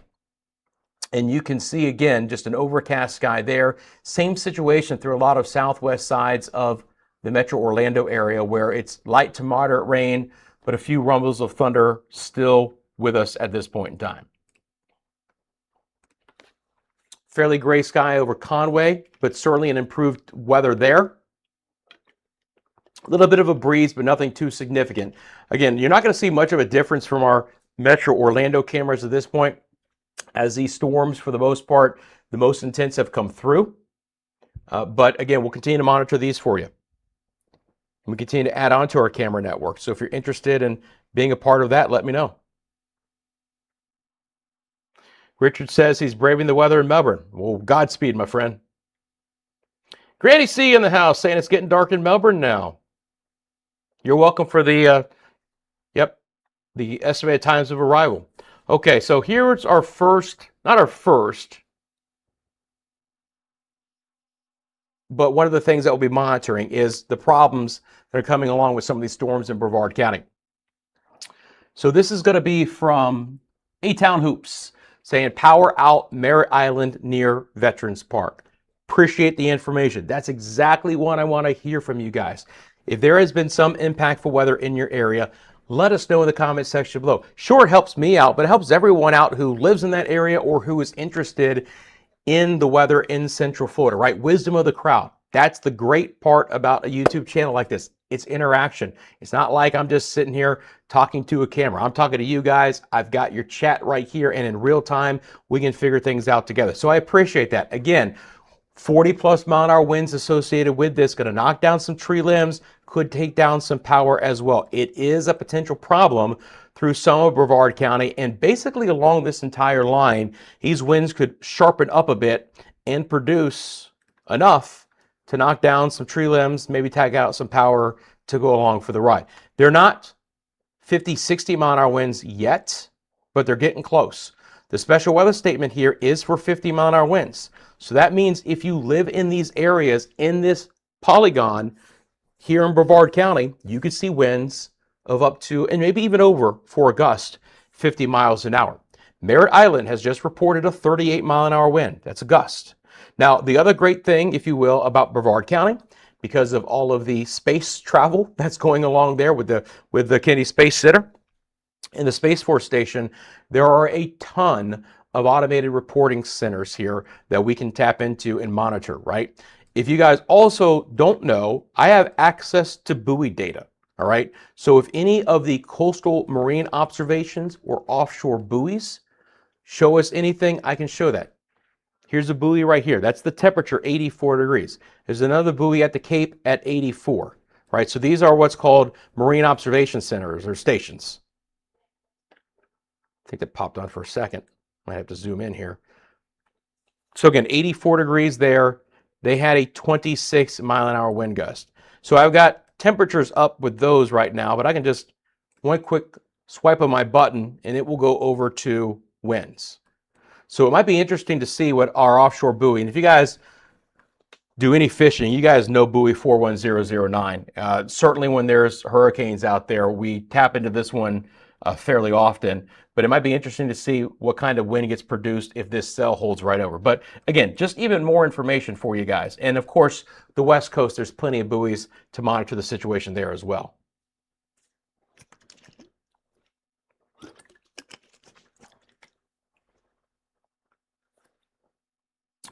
Palm Bay Jags fan of the house saying, hey, rusty skies are getting dark here and windy. What you got for me? I got you a good storm coming your way. Special weather statement associated with it.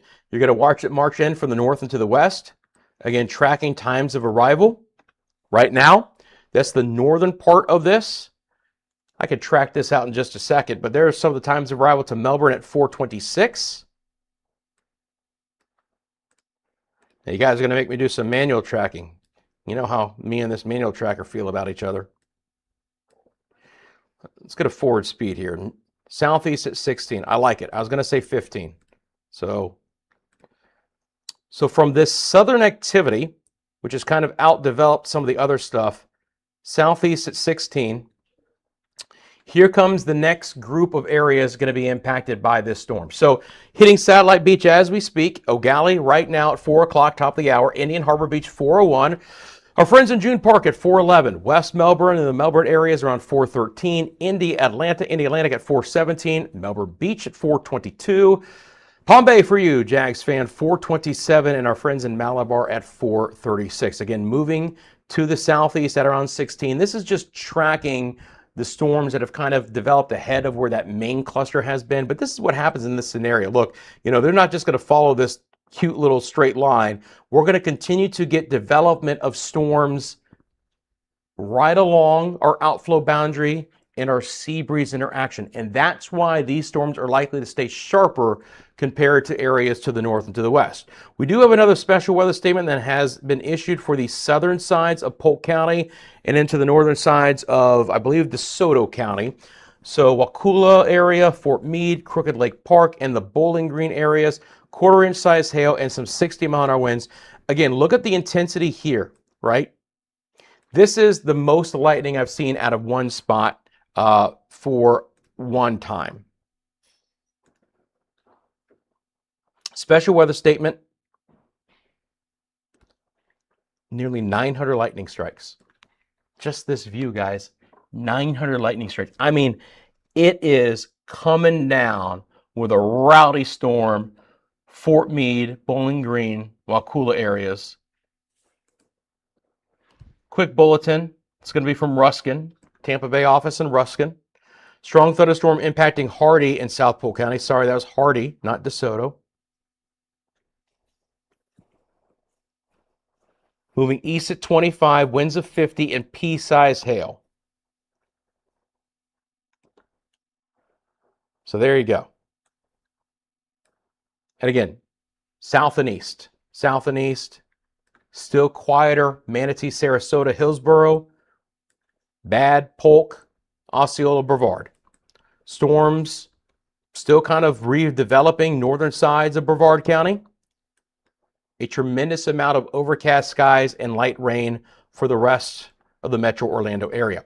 If you guys are just tuning in, great to see you. Again, several reasons why I'm on for you guys today. First of all, Storm Prediction Center put us under a risk of severe storms. So that's the dark green that you see, and it's really a lot of the peninsula of Florida. 1 out of 5 on the scale, marginal. Main threat are going to be winds of 60 miles an hour, maybe up to inch-sized hail. Storms, as they slow down, especially along the East Coast, could lead to areas of flooding. We've likely had that through portions of coastal Flagler and St. Johns County.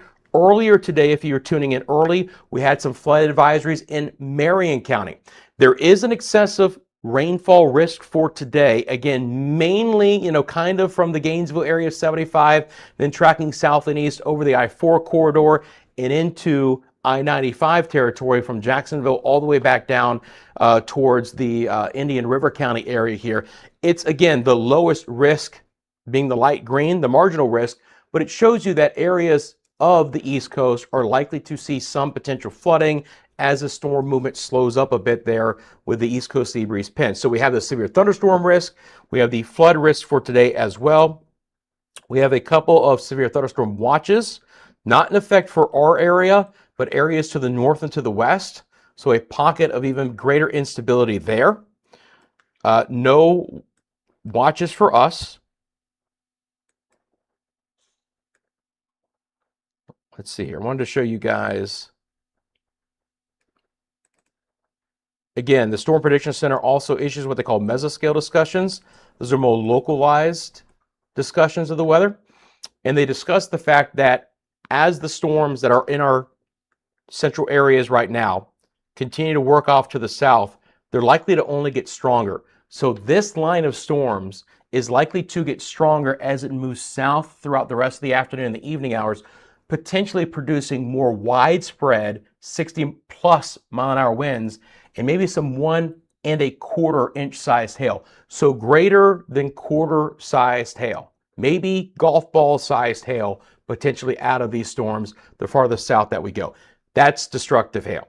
Even if you get to quarter sized hail, that's destructive hail. But if you start talking about maybe even mixing in some golf balls, that's a problem. Now, it does look like the farther south that you go, the better the chance. Until you hit sunset, then we're likely to lose some of that. So Miami, Fort Lauderdale might be just far enough south where they're okay, but it's a situation to monitor if you do live in our southern areas for the rest of the afternoon and into the evening hours. I don't expect the storms to snap a finger and get that strong through Polk, Osceola, and Brevard.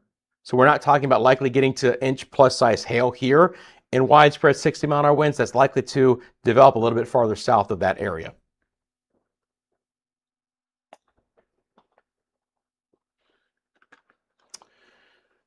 Okay.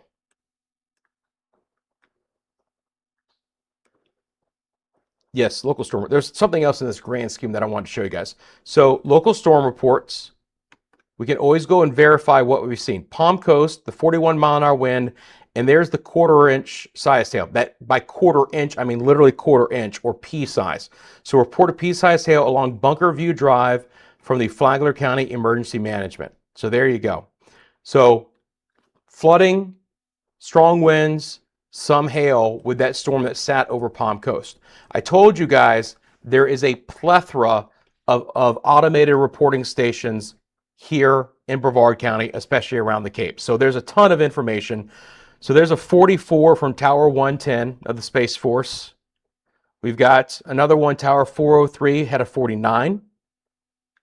Another one here, this is basically going to be at the launch complexes of 52. Cross A1A of 47. And across the beach line, Merritt Island, a 42. Mesosite at Banana River. So again, some of these right over the causeways here on the Banana River side of things. As I've mentioned, this is one area of Central Florida I never have to worry about getting reports from because there's just so many of them. East Sebring, Lake Placid, finally getting some rain.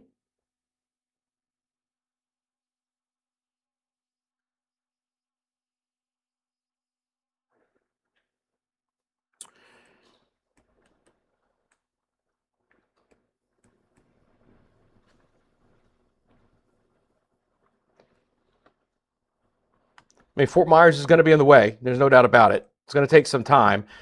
You know, I'm not sure that these storms will be able to hold to the west and get to Fort Myers, but it's going to be close. Time of arrival there will probably be in the next couple of hours. Look, again, the west coast is going to be the driest part of this entire area. These storms are developing just inland from 75 and working their way south and east. So in general, the farther west that you live, the lower the chance you have for storms, the quieter the weather is going to be. If you live south of this line, you still have the opportunity for some really strong storms. If you live north, maybe not as much. Now this storm is getting stronger. They've just issued a severe thunderstorm warning. Okay?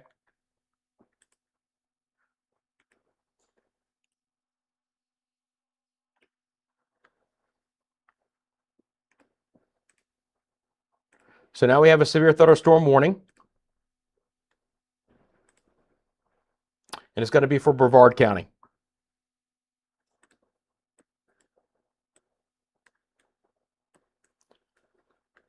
All right, let me get you the details on that. Severe thunderstorm warning, southeast at 17 till 4:45. 60-mile-an-hour winds. It's the wind threat that's coming up with this storm, guys. Maybe some 3/4 inch size hail. That's penny-sized hail. That's right on the edge of potential damaging hail. Palm Bay, Melbourne, Satellite Beach, in the Atlantic, Merritt Island, all within this severe thunderstorm warning until 4:45. The bulletin for the National Weather Service in Melbourne, which is directly in the bullseye of this storm. Severe thunderstorm warning for southern Brevard County.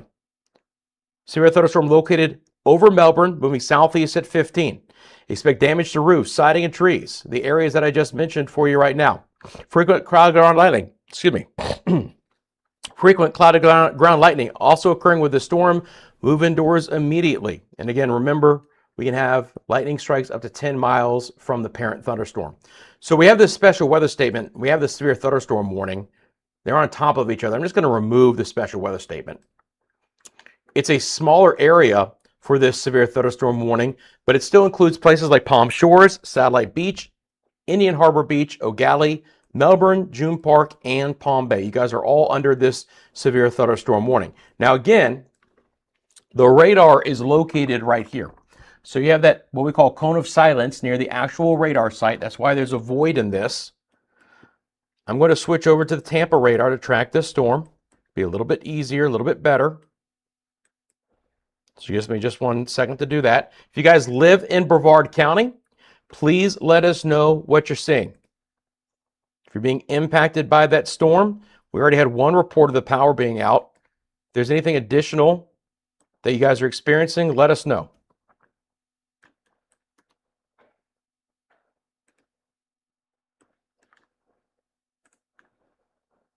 Okay.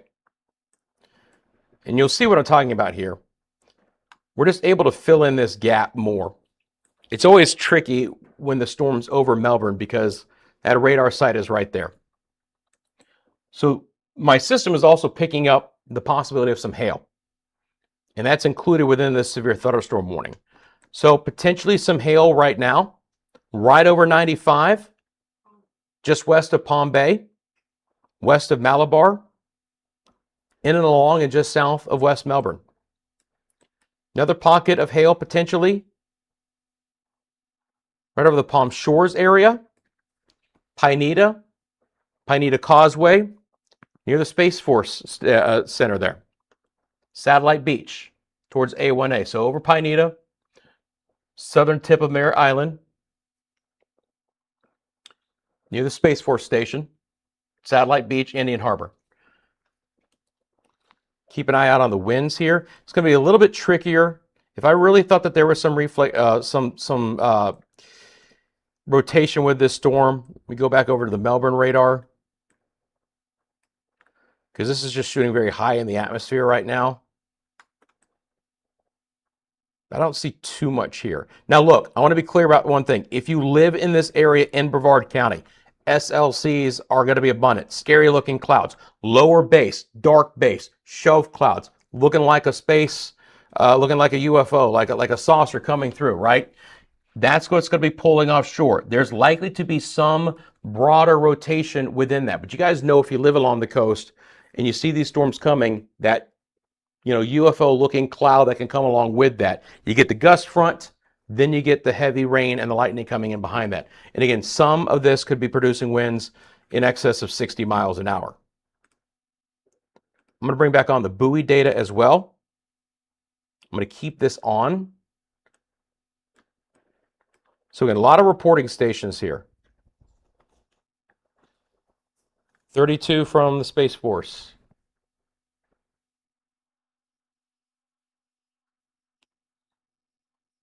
All right, Linda pouring with some thunder. Check in on our friends in the chat. Granny C says heavy rain, loud thunder, and lightning. Hi, Terry. Good afternoon to you. I hope you're doing well. Thanks for tuning in.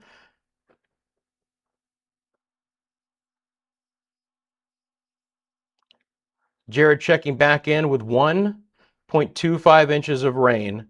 Moderate now, still dark in Port St. John. So again, thunderstorm moving away from Port St. John, but we just got some of that heavier activity. Terry also letting us know that it's just starting there in O'Galley. Appreciate that. I do cover Plant City, Lady Blue. Yep. Look, guys, when it's like this, we'll be bebopping around all of Central Florida. I can promise you that, okay? Got to cover the strongest activity first, but, I'm going to cover all of you guys. Again, we continue with this special weather statement for the southern sides of Polk County and Hardy County. That storm is tremendous because it's producing nearly 1,000 lightning strikes in just 15 minutes. So tremendous there.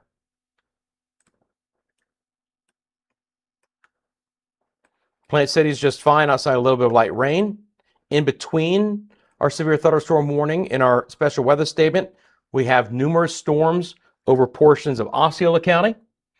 You can see that across 60 and the Turnpike, which is 91. As this storm is going to be getting to the southern sides of Brevard and into Indian River County, They have now put in a new special weather statement. Could always be upgraded to a severe thunderstorm warning based on what's going on with this storm. So a new special weather statement now until 4:45. They are moving a little bit faster now. That's good. Southeast at 20, winds of 50. Still are going to include some of the same northern areas like Palm Bay and Melbourne and Malabar, but now you start getting into Sebastian and Fellsmere. The Miko area, Barefoot Bay, also included in this new special weather statement. The larger special weather statement will expire at 4:15, so then we'll have the new special weather statement south and our severe thunderstorm warning that will still be into play here. And again, this severe thunderstorm warning, if you're just tuning in, goes all the way till 4:45. We have 3/4 inch size hail and 60-mile-an-hour winds.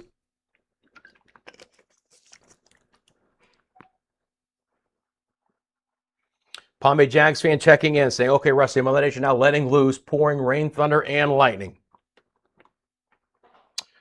Great question, Doug. I don't know, but if you can find a difference, let me know.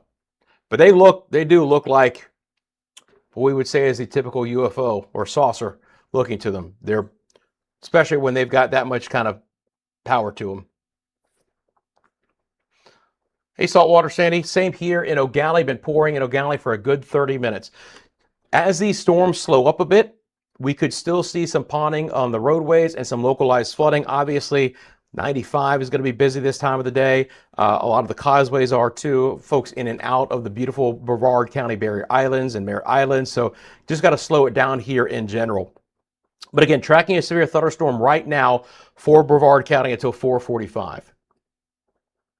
It is indeed headed towards Patrick Space Force Base, right over the Pineda Causeway, Satellite Beach as well.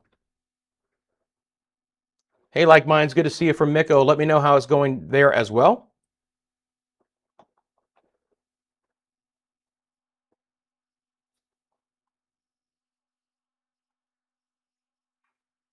Granny C liking the buoy data. Yes, I have access to all of the marine observation stations and offshore buoy data as well. When necessary, we can always tap into that information. So appreciate all the chat. Again, thank you for taking a second and being an interactive part of this channel. I promise you, it does a lot more. If you're hesitant to throw something into the chat, don't do it. We have a, meaning that don't worry about it. We have a fantastic weather community here. We've got our moderators in blue. They're always keeping an eye on the chat. If anyone gets stupid, they'll kick them out. But this is a channel where, again, we all come together to track these storms together. Your boots on the ground information helps me out a lot. Asking questions about the forecast can move forward the discussion as well. So I appreciate all of that. Even if you don't want to do that, I do appreciate you take a quick second, hitting that like button and subscribing to the channel. Both of those things help out the audience of this channel more than you even know. Perhaps you are a first-time viewer, and the reason why you are clicking and joining this channel is because you saw this channel on your homepage of YouTube for the first time. I can promise you this, the chat, the likes, the subscriptions, and the memberships all go together for the YouTube algorithm to then recommend this channel to others who don't even know we exist. And that's how we grow. And that's how we continue to provide you guys with even better coverage and more cameras across Central Florida and all that. So I do appreciate it. It really goes hand in hand. But again, that's why I'm doing this channel, so we can have all of that interaction together. So we are going to lose our special weather statement up north here imminently. Again, on your screen is so much information for you guys. I don't necessarily have to spell it all out. You'll see your severe thunderstorm warning, when it expires, and the threats associated with it. So 60-mile-an-hour winds, less than 3/4 inch size hail. So penny-sized hail or less. We'll count down literally to the 10th of a second this special weather statement going way up north. It has been replaced with a newer special weather statement south, which gets you into portions of north, central, and northeastern sides of Indian River County. I'm also not shocked at all, because I kept going back to this storm expecting this might happen, that they've issued a severe thunderstorm warning here. Now, this is going to be for the far southern sides of Polk and Osceola counties, sneaking into Highlands County as well, I believe. Again, 60-mile-an-hour winds and some 3/4 inch size hail. Let me get you the bulletin there. That's the special weather statement. We want the severe thunderstorm warning. So yeah, it is going to be Highlands and Hardy and Polk. So not to Osceola County till 4:45. Severe thunderstorm northeast of Wakulla moving east at 20, 60-mile-an-hour winds. Maybe some 3/4 inch size hail. So again, notice this polygon is more east than south. Typically what happens in this environment, my friends, is that the whole line is going to try and move south. But the individual stronger storms are likely to move a little bit more east along where the boundary is and along this line. So you get the strongest cells moving east or southeast, and the whole line is dragging itself south throughout the day. Now, if you're just tuning in places like Orlando, we're left with overcast skies, the opportunity to still see some scattered showers and storms. The lightning count has come down a bit now to just 2 lightning strikes, improving conditions in the metro. If you have an opportunity to maybe get out and about in the next couple of hours, it may not be a bad scenario here because upstream, we were looking for storms north and west. There's some lightning associated with the activity over Leesburg and up towards Bellevue and Ocala, but lighter there. The rain is moderate right now in places like De Leon Springs and Pearson and Astor. Some lightning strikes up here in Flagler County, but improving conditions overall here. The storms that were in Flagler County basically rode right up I-95. Do you guys see how these storms have not been able to get offshore? The East Coast sea breeze is pinning these storms along the coast, not letting them move any farther east, and they're just riding that boundary up into Jacksonville. So those storms came right out of Flagler County through St. John's and into Duval, right into Jacksonville right now. So there you go. That's associated with that. So we have a kind of a split in the activity where the Orlando metro area is kind of in the light to moderate activity. Not a ton of activity, again, along our west coast. There are some storms offshore. Could they try and make a run towards the Nature Coast before it's all said and done this afternoon? Not out of the question. We'll see if they can really hold together before we lose the daylight. Likely once we hit sunset, those storms are going to fade a bit.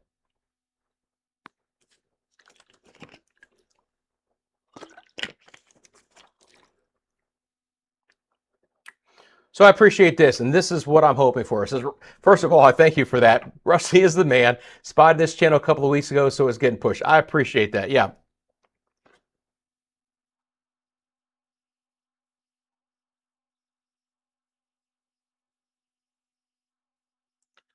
Getting dark and hearing some thunder. Like mine's bringing us a couple of updates there. Yet again, this is just a really nasty storm over this area. Now, they've allowed the severe thunderstorm warning to expire. Just went away. Okay? Good news there. And likely the reason why is that the winds are no longer reaching 60 miles an hour. Because the hail size was never big enough for there to be a severe thunderstorm warning. Remember, for a severe thunderstorm warning, you have to have 60-mile-an-hour winds and or inch-size hail. So the 3/4 inch size hail was not going to be the criteria for a severe thunderstorm warning. It was the winds. But the Weather Service office in Melbourne obviously felt pretty confident that as these storms are pushing off of the coast, they are not producing winds of 60. We had a 44 there. Melbourne now has a 38. Space Force Station has 32. Merritt Island 22. So it looks like that verifies, right? We're just below severe thunderstorm criteria. So now it's going to be special weather statement time. Now, why did those go away?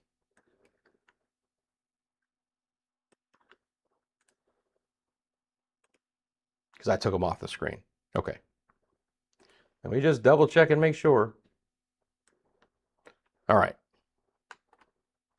Okay, we still have this one special weather statement. So now the northern extent has become a little bit more clustered, still extremely strong. Look, you don't want to be outside in this from Vieira to Suntree, Satellite Beach, Indian Harbor, Melbourne, June Park.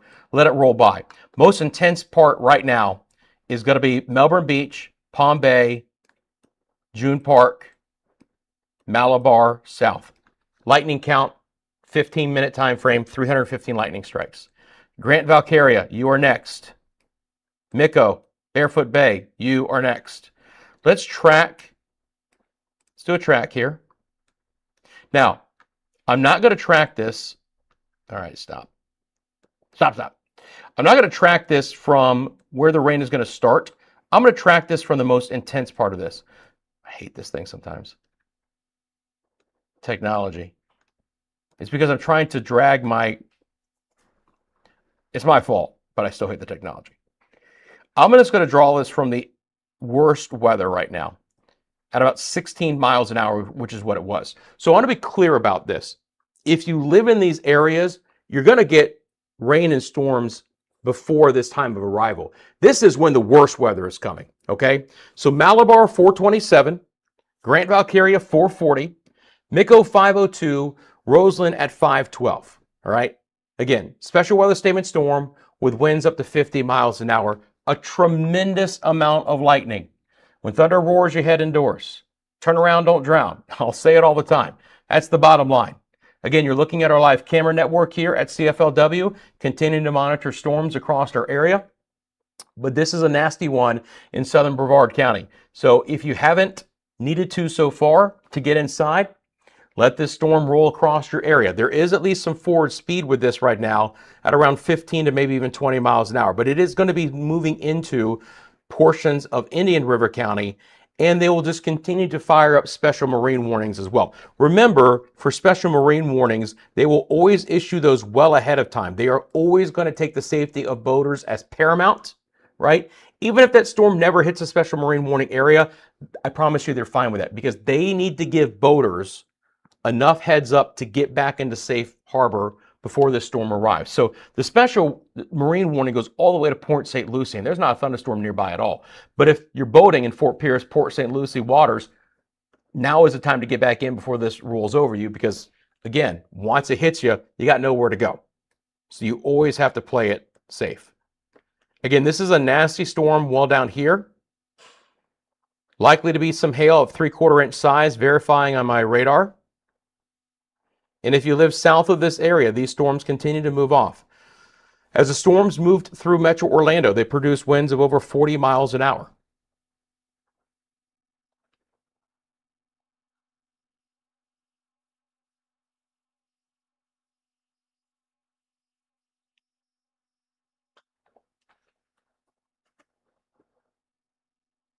I'm assuming that's supposed to be Black Fire Official because the 13, right? Like Mike Evans with the 13, M-I-K-E.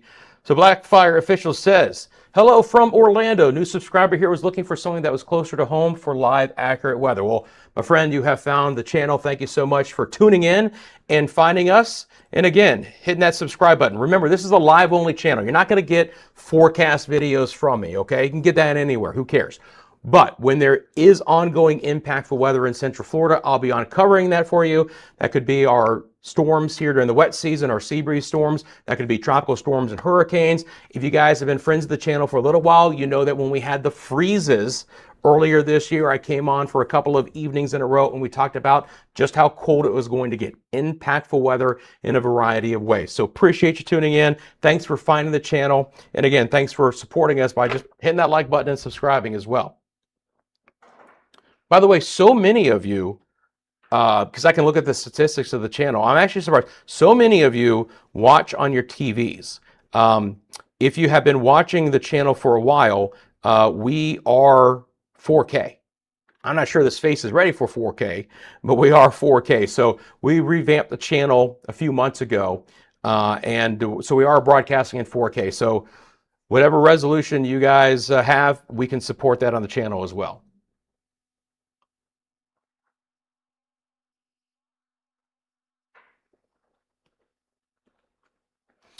Luna says, in June Park, start for a moment, but the rain is going back and with some heavy thunder. Appreciate that. Thank you for the report.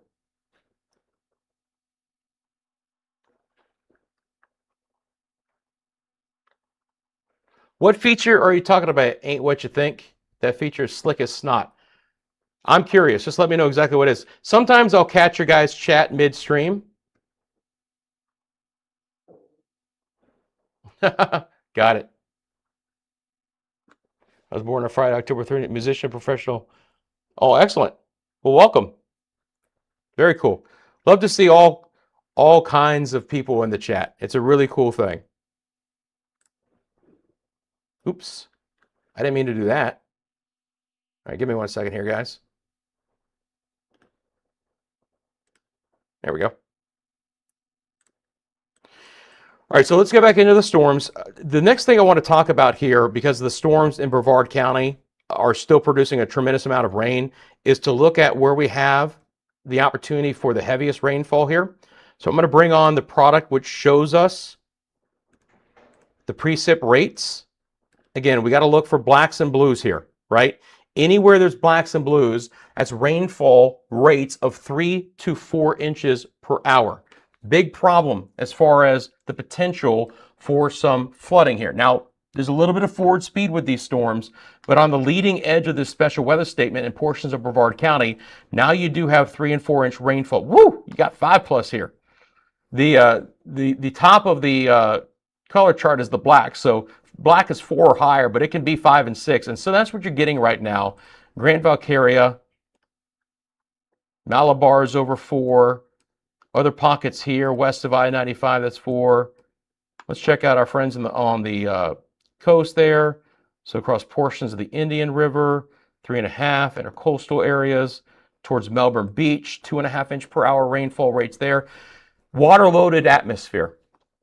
Tremendous amount of heavy rainfall. Again, you're not going to get 5 inches of rain in an hour in Grant Valcaria because the storm is moving fast enough. But could you get half of that? Easily.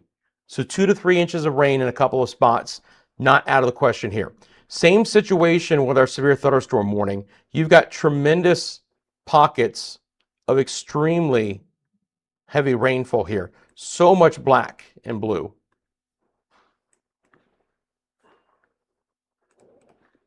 Should let me query this again. Yeah, so you've got just so much 4+ inch per hour rainfall. So again, if you live south of here, just get prepared for that opportunity, especially if you live along I-95. Indian River County South, Fort Pierce, Jupiter, eventually down towards West Palm. And even again, in the last couple of hours, we've still had some rain here and light rain falling in Metro Orlando. It's not significant, but it's not completely dry. I am enjoying the trend, though, if you live in Metro Orlando, of the lightning count going down. So for lightning in Metro Orlando, the trend is our friend. We're not seeing as much lightning produced out of that veil of overcast sky. And again, our live camera network will show you some of the pictures here through the Metro Orlando area.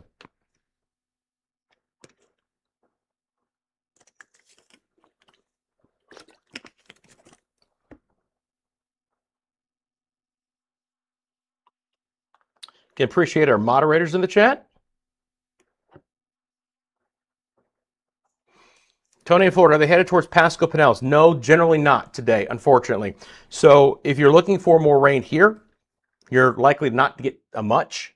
If you want a little bit quieter afternoon, then it's better for you. This activity is all heading south and east. The only opportunity for storms today along our west coast is the activity in the East Gulf, trying to make a run back on shore. It's not out of the question. It should likely be more localized, isolated activity.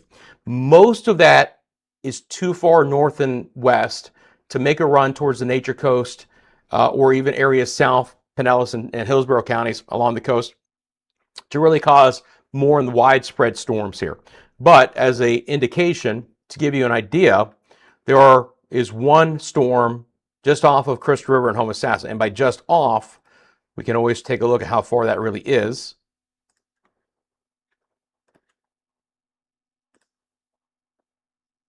So still about 18 miles from some of the areas there, the mouth of the Crystal River, Homosassa, mouth of Crystal River more like 21. So still pretty far away, but you get the idea that a couple of rogue cells are getting away from this main line and might take a run towards Cedar Key, Crystal River, Homosassa. But generally speaking, the farther west that you live, the quieter the rest of the day is going to be. Again, came on because we have a risk of severe storms, and it was for basically almost all of us. I mean, even now, the Storm Prediction Center has updated it to nudge it slightly farther west, just a little bit, right? So on this map, dark green, marginal risk of severe storms. It's a 1 out of 5 on the scale, okay? Light green, just a general thunderstorm risk. Still means you could get some storms, but they're just not going to be as organized in nature. To give you guys an idea of what this product would look like here, if I just go out to the United States map and I bring it on, this is the Storm Prediction Center outlook for the entire United States, right? Your light green is just your general, hey, there could be some thunderstorms in this area. The darker green is a marginal 1 out of 5 risk, so there's a little bit better chance for organized storms with more impacts. For our area, it's the wind impact for the most part, winds of 60, but maybe even some inch-sized hail. The slight risk are your areas in yellow. It's a 2 out of 5 on the scale, okay? And that is other areas of the country, including portions of Georgia, South, and North Carolina. There is no other 3 out of 4, 4 out of 5, 3 out of 5, 4 out of 5, 5 out of 5, enhanced, moderate, and high for today, okay? So that's good news. We don't have a severe weather outbreak expected in any part of the country. Now, for a lot of Florida, most of the time, we're going to fall into that 1 out of 5 risk because our tornado threat is much lower than other areas of the country. If we're talking about a slight risk, the area in yellow, that's a pretty intense day for us here in Central Florida. A lot of times during the summer months with our sea breeze storms, they don't even put us under a risk for severe storms because it's going to be very localized, right? Where the sea breeze interaction is, we're going to get some, strong activity. But we've had more of a kick the last couple of afternoons and the last, even towards Friday, of some pooling of cooler air in the mid-levels of the atmosphere to enhance some of the sea breeze interaction that we've seen. And so the storms have been a bit more organized and a little bit more damaging than what they would typically be.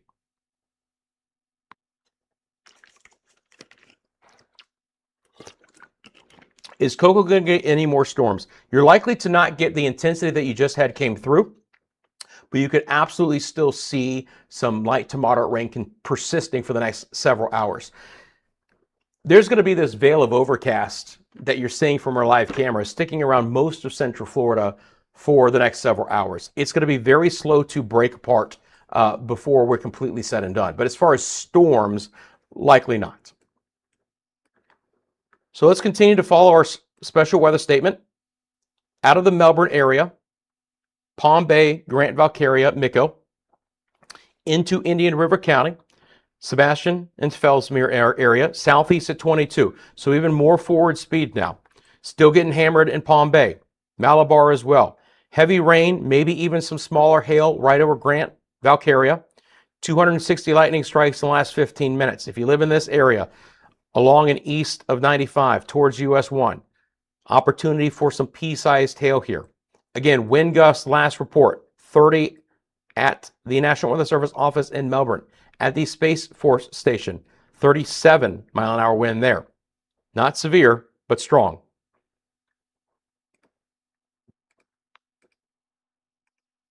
Checking in on our buoy data. Again, those are water temperatures. Wind gusts. So that storm just missed 41009 to the south, so just 20 there, 21. Nothing over 40 at the hour.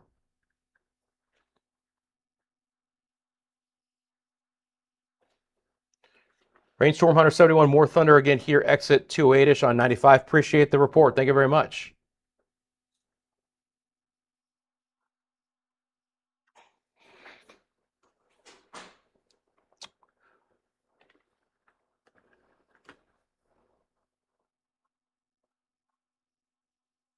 So Luna says, look, my street might get flooded a little bit. It happens in June Park. What I would say is that if you are prone to flooding, it's a marginal risk for today. And what I mean by that is some areas of Melbourne and the June Park area had a tremendous amount of rain, but luckily the storms are moving fairly quick as well, right? And so as long as they can move fairly quickly, hopefully whatever rain is out there gets out of the way fast, and whatever flooding or ponding on roadways or low-level areas that you see will recede fairly quickly as well. So hopefully it's not something that just continues to build, that as the heaviest rain is getting out of your area, it continues to recede fairly quickly. But certainly could collect some of that water too. Now, I'm looking at the advisories, and this is just going to give me an idea if there's any additional flood advisories. Still just special weather statements here.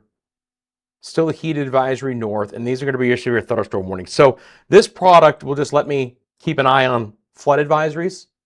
If we ever have a flash flood warning, meaning that we've got ongoing significant flooding, that will immediately pop up on this product.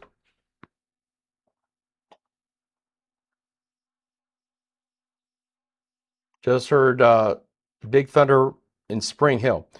Well, nothing too close, but thunder can really travel. It could easily be something east of you, north of you.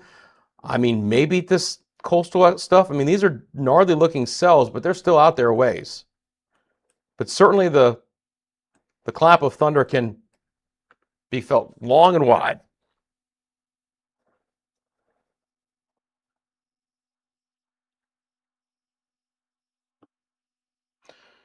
Stratman says walking distance from MLB. We're about done here. I appreciate that information. Yeah, I mean, it's subsiding fairly quickly behind this, right? It's going to generally be just light to moderate after that. The biggest thing, and for you guys to understand, is how long does the light to moderate rain last? Because I think it's going to linger for a while, okay? And is there an embedded lightning associated with it?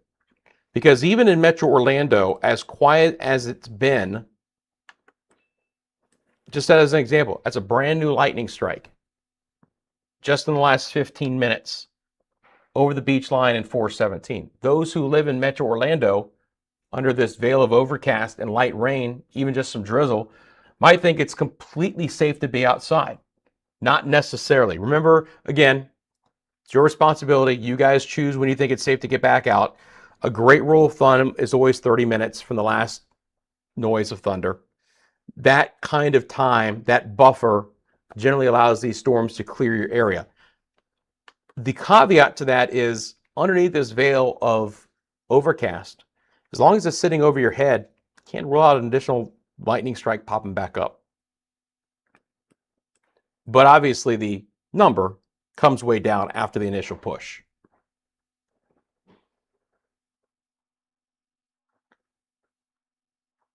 Storm already done here at Babcock and Brevard Avenue. Appreciate that. Again, thanks for all the information, guys. Appreciate you as well.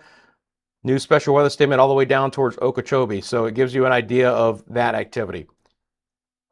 Now, again, there was a severe thunderstorm watch from Tallahassee to Perry. That has been allowed to expire. That's also a good situation for the activity north and west, not ramping back up and being ultimately severe. Most of this should stay north of our area. If you live in Levy County, it's not out of the question that you get hit by some of that. Bring this up just slightly here. And again, coastal Citrus County, maybe even coastal Hernando County, a couple of rogue storms, a lot of lightning headed there. New severe thunderstorm warning for this cell that's propagating east. I know we have some friends in the chat who watch in the Sebring area. You guys are now under that severe thunderstorm warning until 5:15 for Sebring and Avon Park and Frostproof and many other areas of said communities. So it's for Northern Highlands and Southeast Polk near Avon Park, picking up some forward speed, moving east at 35, winds of 60. Damage to roofs, siding, and trees. 60-mile-an-hour winds can absolutely cause damage to roof, siding, and trees, can knock down tree limbs, thus knock down power pole, or not power poles, power lines. And then any lightweight unsecured objects in your yard can get thrown around with 60-mile-an-hour winds. So secure those lightweight unsecured objects. Don't let them be flying projectiles. You don't want them to cause any additional damage. Zoomed into this one because I was curious what they were going to do in the next 5 minutes, and they already answered my question. They're just going to continue the special weather statement now through Indian River County and into the Vero Beach area just north of Fort Pierce. So that is going to be for portions of St. Lucie County as well. So strong thunderstorm impacting eastern Indian River County, southeast Brevard through 5:30, moving southeast at 15, winds of 50 associated with that. So no hail threat at this point in time, even though I'm still picking up at least some small hail as a potential in this area.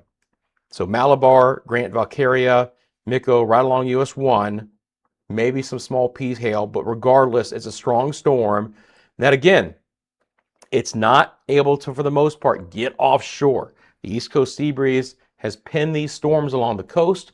They're more riding the coastline than anything else. Eventually, they'll pick up more east forward speed and get back offshore. But it might take a while as it does so. You're left over with, again, a sloppy mess for the rest of Brevard County. I'm going to switch back over to the Melbourne radar. Again, you're just left with a sloppy mess here for the most part. It's thinned out in a couple of spots, but it's still moderate in a fair amount of areas right now. And then kind of another cluster of rain, Northern Lake, Marion, but none of that is too significant. To give you guys an idea, no lightning right now out of any of this activity. So better weather right now, even if it's lightly raining, for Wildwood, the Villages, Bellevue, up on towards Micanopy, Reddick, Putnam County, Flagler County, Ormond Beach, Daytona, Pearson, Astor, DeLeon Springs, DeLand. In this part of Metro Orlando, 0 lightning strikes. Better for Lake Mary, Wekiva Springs, Winter Springs, Castleberry, Oviedo, Sanford, Chuliota, Maitland, Winter Park, Baldwin Park, UCF area, Alafaya as well. 1 rogue lightning strike down here. 2 now, okay? But better for the most part. Now, that's going to be in this activity here, if I had to guess. There's 1 of those strikes here. 3 overall if I zoom out here. Generally speaking, West Orlando should be okay. So, Oakland, Winter Garden, Ocoee, Apopka, Lockhart, Gotha, Windermere, Lake Butler, Bay Hill, Hamlin, Dr. Phillips, Lake Buena Vista. No lightning strikes in the last 15 minutes. Same situation in Lake County. Looking good for Mineola, Clearmont, Groveland, and Montverde. Lake Buena Vista looks good. I like to see this. So despite the fact we have the overcast skies from our Lake Buena Vista and Sand Lake cameras, we don't have any lightning strikes there. Still some lightning here over Harmony and Holopole.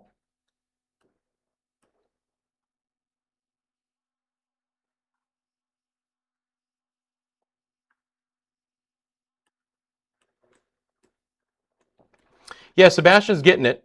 I got you covered. Again, Sebastian on the leading edge of this, coming out of Mico. So that's where the strongest part of that cell is right now. Up to 40 to 50 mile an hour winds. Roseland area included on this on US 1. Hopefully no hail, but a tremendous amount of rain, torrential rain, and a lot of cloudy ground lightning associated with that storm. Hugging the coast as we speak. Some of it is definitely getting offshore, but a part of that energy is still right along the coast, following the coastline south. Still somewhat spottier through southern Osceola County, southwest Brevard, western Indian River County, till you get back to our severe thunderstorm warning. And again, that's getting into Highlands County. West is quiet right now. And again, it's going to take some storms off the coast to make a run in.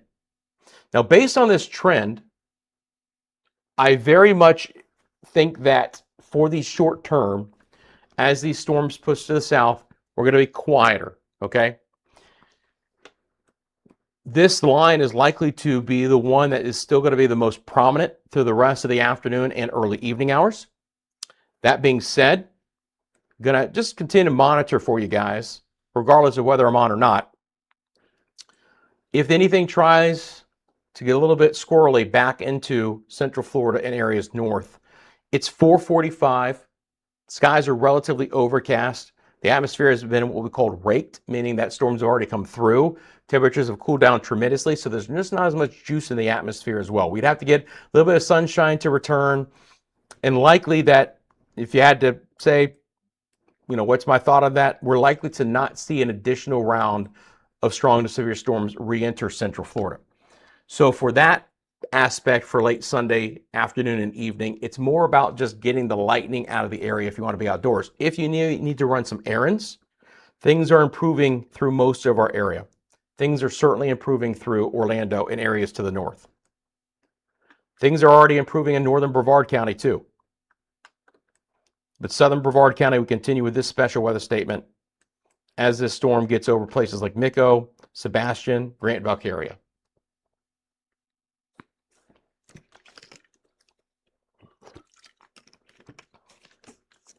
Hey, Stella. Stella lives in Tampa.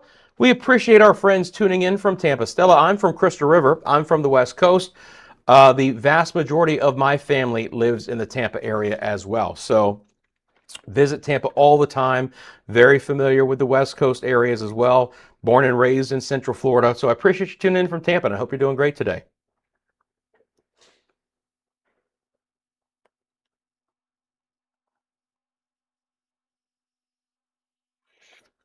Jay Marigold says, it is so bad right now in Avon Park. We haven't had that kind of storm in a while.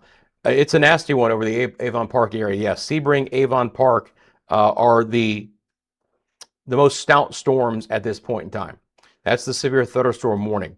Again, if you live in these spots, make sure that you're indoors, obviously. Winds are strong. Safety thing, just to, maybe stay away from exterior windows. Hopefully these storms aren't producing the kinds of winds where we're going to have anything blowing into windows. But that being said, why risk it, right? Let the storm pass you by. Fairly good movement with that storm right now. It's moving east at 35. Again, winds are going to be the biggest threat out of this. Can see some penny-sized hail. Storm is very strong still over the Sebring area and continues to slowly propagate its way south and east. Lake Placid will still likely get hit by this storm.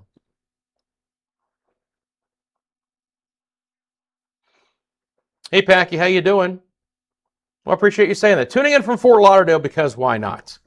Well, look, maybe I don't cover Fort Lauderdale on a daily basis, but I can tell you this, if we're into this live stream and you live in that area and you got a question, I'll do what I can to answer it for you. Maybe we don't spend a ton of time there, but I do want to say again that these storms that are this far north and away from you are likely to make a run towards Fort Lauderdale later this evening. So keep an eye out to things there. Again, even if I'm not on, those storms could still be packing a punch even as they get back down into the Fort Lauderdale area. If they arrive after sunset, there is an opportunity to begin to weaken a bit, but it's going to be a close call. Again, I don't know if it's still valid. It is. The mesoscale discussion, which does include Fort Lauderdale, was just talking about the severe potential of those storms continuing to move south and actually strengthening with potential for winds of 60 plus miles an hour and 1.25 inch size hail. So basically golf ball size hail in some spots. Frostproof looks pretty good. Not too concerned about frostproof. I mean, you're on the north side of this severe thunderstorm warning, but when I say you're looking pretty good, the meat of the storm is moving away from you. Now, I'm sure you've seen some intense activity in the last little bit, and it's still probably raining with a lot of lightning and frostproof. Got, 100 lightning strikes there in this view in the last 15 minutes. But what I'll say is things should be improving in frostproof over the next 15 to 30 minutes. Sebastian in the house, how you doing?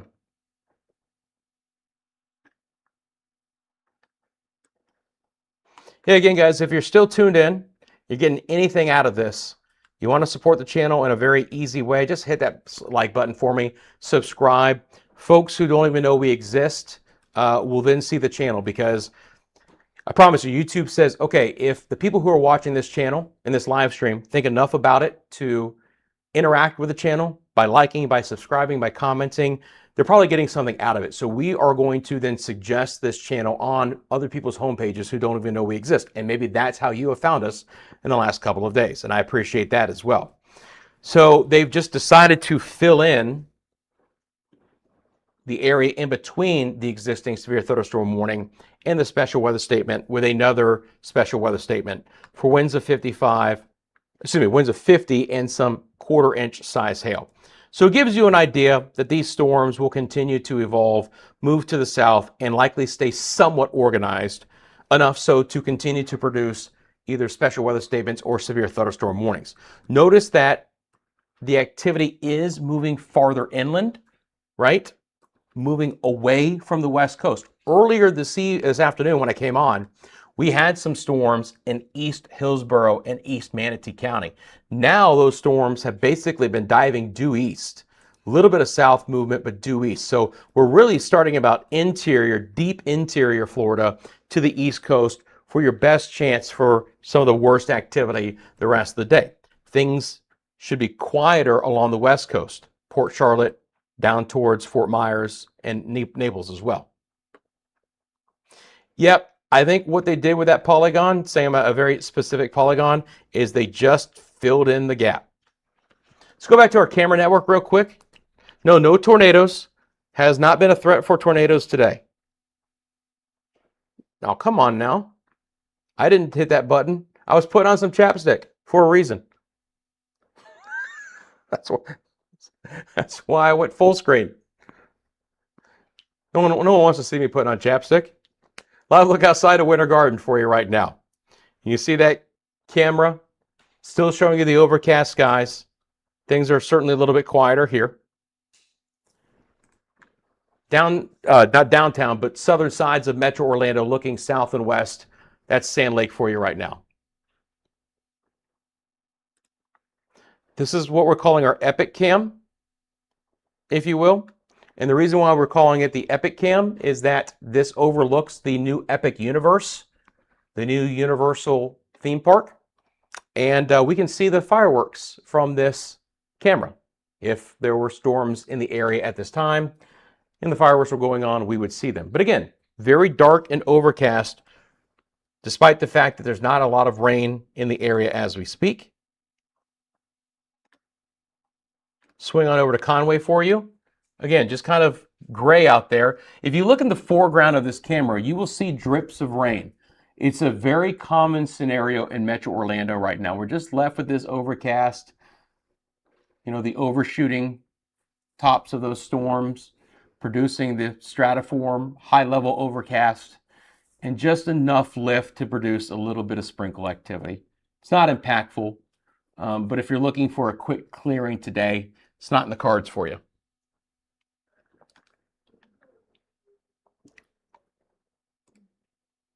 Okay, now I'm done with the chapstick, I promise. Back out to it. So this storm still producing some impacts for southern Brevard County. Sorry about that. Grant, Valkyria, Mico, into portions of Indian River County, including Roseland and Sebastian. Always going to keep an eye on the winds as well. Nothing crazy here.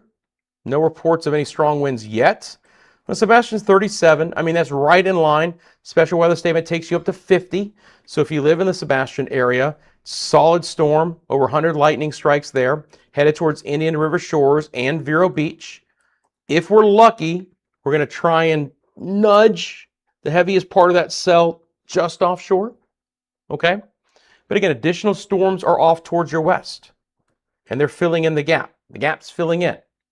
East to a southeast movement here in these areas. And again, quieter to the north and to the west.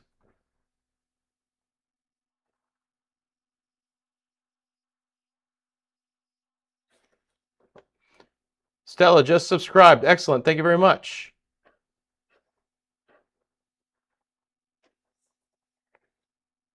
Yeah, I appreciate that, guys. Again, quick and easy thing, but helps us out more than you imagine. All right, I've covered in depth kind of what I expect to be happening, but if anyone has any questions about the forecast, feel free to let me know. I do expect, based on being on live the last, 2.5 hours or so, not even sure how long I've been on, that the trend is our friend for the most part in Central Florida, okay? And that I haven't seen anything rogue developing back into areas that it would have to develop to produce another round of strong to severe storms. It's always a little dicey this early in the day. Remember, most of the time, these storms are just developing now. But we had these storms getting going even before lunch in a couple of spots and in the 1 to 2 o'clock hour in our northwest areas. So an earlier arrival, earlier exit of the stronger storms, leftover gray sky and light rain, which continues to keep the atmosphere more stable. Remember, better chance for another round of storms is when the skies clear back out, you get more additional heating at the surface and you produce more lift and instability again. But with this veil of overcast across our area, that really has not been the case. So the air has stayed quite stable across most of Central Florida. This is our high resolution visible satellite imagery. Look how thick the cloud coverage continues to be over the area. Very interesting features, by the way, in the northern Gulf. This is a kind of a shear line, a trough line coming off of this. Now, because I may not see you guys tomorrow or whenever, some of the tropical models, including the European model, get a little bit frisky with that next week, trying to produce some area in the northern Gulf as a potential for development. I'm not overtly concerned about anything. I don't think it's a robust chance. It's a very typical situation where an old boundary dies out, and on the edge of that, you can get some mid-level spin, and can that mid-level spin turn into low-level spin? Given the fact that there's a weak shear environment, there is some shear north of this potential system. But I just want to give you the heads up that maybe sometime next week, you hear that there is a low chance from the Hurricane Center of something here in the Gulf. Obviously, if there's anything that could have any impacts to Central Florida, I'll be on and talking about it and covering it live and all that. And if you are members of the channel, I'll be always keeping you up to date, regardless of the situation like that, keeping you up to date with our exclusive member-only short videos. If you guys don't know, that join button is the memberships of the channel. Okay, so it's not subscribing to the channel, but it's becoming a member and supporting the channel that way. You get access to custom badges and emojis. You guys get shout outs in our live streams. Your guys' names are in green. But one of the cool features as well is in between these live streams, which again, I'm only on during the times of impactful weather, so it could be every day, it could be every other day. There's no consistency is what I'm saying, which is why you should have the notifications on the channel as well. But in between, I'll give you guys my thoughts, when I might next be on, when the next impactful weather will be, and obviously at times of any kind of tropical development close to home, we'll keep you guys updated in between the live streams through our member-only videos. So there you go. Well, Okeechobee's going to get hit. There's no doubt about it. I mean, these storms are coming in, dropping south into the east. The storm here in Highlands County is working that way. Additional storms are developing on the north side of Okeechobee. So if you do live, especially on the north side, I would expect these storms to be arriving soon and producing winds of 60 miles an hour, potentially up to 60, and maybe some 3/4 inch size hail.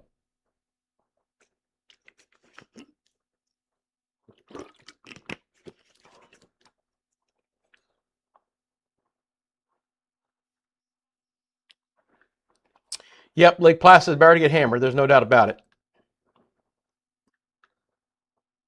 Again, appreciate you guys tuning into this interactive channel. That's what we are all about, right? I'm on live. I can read your comments in real time.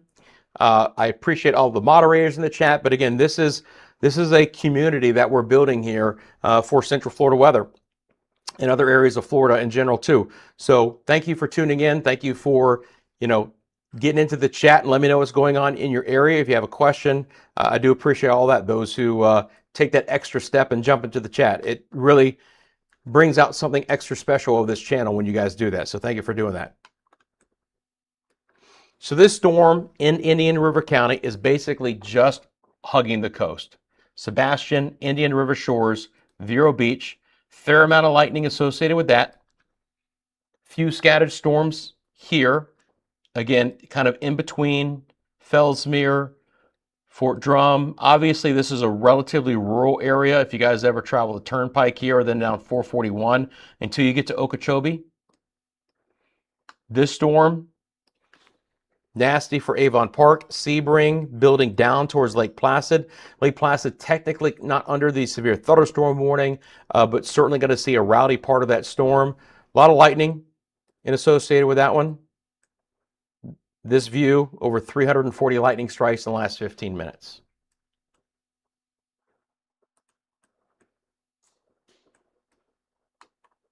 And again, as a reminder, even back into Brevard County with the overcast skies, still 20 lightning strikes in the last 15 minutes, even the much lighter activity well north of where the most potent part of that storm is. So just really slow go to clear things out.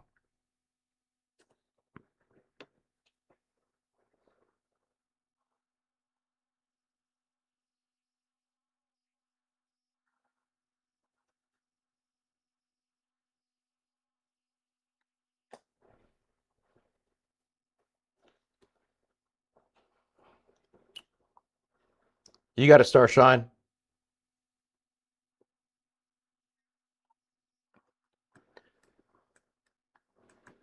Well, Jacksonville, again, those storms moved up through Flagler County, St. Johns County into Duval. That's all moving north. All this activity is moving north in Jacksonville. So likely to be relatively quiet unless you live on the far north side of Jacksonville. Then there is still some, hammer time going on up there. Fernandina Beach, and they just issued a special weather statement. So there you go. If you do live on the north side of Jacksonville, but it's pulling away, it'll be getting across the state line relatively fast. So generally speaking, for like downtown Jacksonville, areas east, west, or south should be improving. But north, that storm is moving north.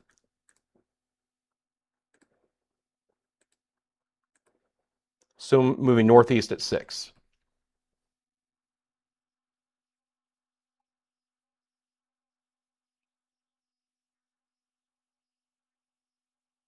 You got it, frogs? I love this channel. Thank you for this. Well, I appreciate you taking a quick second and throwing out those kind words. Means a lot. Thank you so much for that. Oh, here's Chessie. How you doing? Been gone all day. Spring Hill cloudy, only 0.04 of an inch of rain earlier. Yeah, that's just a verification. Spring Hill, just not much rain. Very limited along our west coast. Now, your all's day was Friday when I was on live, when I was actually vacationing in Brevard County. We stayed local, enjoyed Brevard County beaches, just a little something for the kids. But again, I hope you guys enjoyed Friday's stream. It was really cool to be able to provide you that level of coverage in a remote fashion. I'm back here in the studio for today, but we really spent some time, and I appreciate a big shout out, by the way, to those who helped me with the channel on the technical side. To get that ready for you guys was a feat, and give some hearts to the chat for those who helped me do the technical side of things, because it means a lot. And hopefully this is the kind of channel that you guys have never seen before.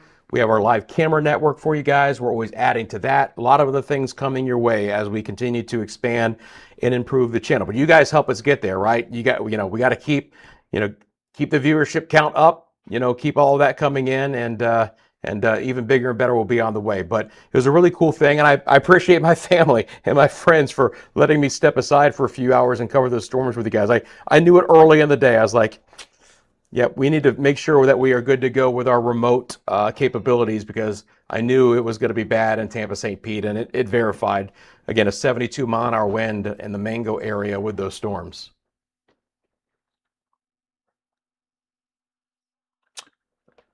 Okay.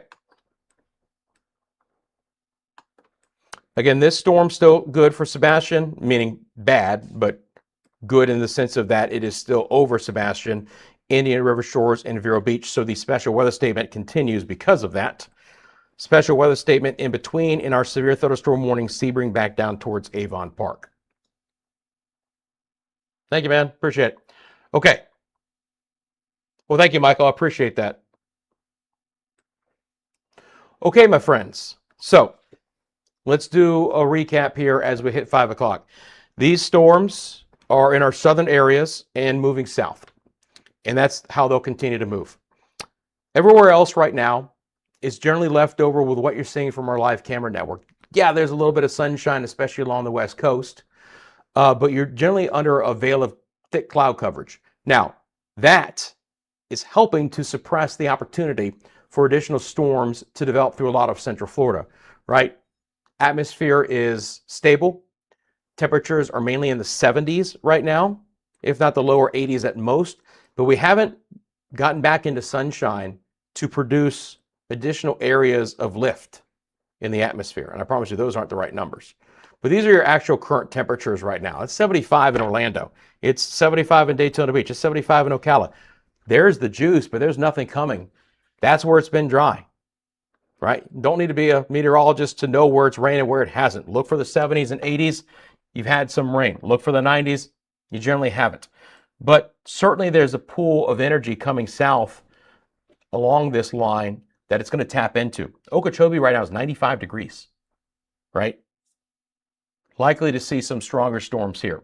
But everywhere else, we haven't been able to break back out into sunshine late this afternoon and give us the environment to produce additional severe storms. So I do feel like for Central Florida, the trend is our friend. I do feel like the certainly highest opportunity for severe storms is now done. Okay?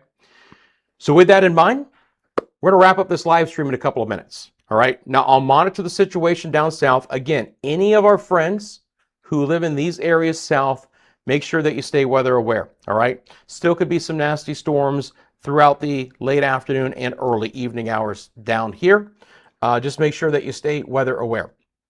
I do want to take a quick second, thank the moderators of the channel for your support. Thank you for everyone who tuned in for the very first time, for liking and subscribing as well. Thank you to our members. Again, in between these live streams, I'll produce some member short videos, so look for those, keeping you guys up to date.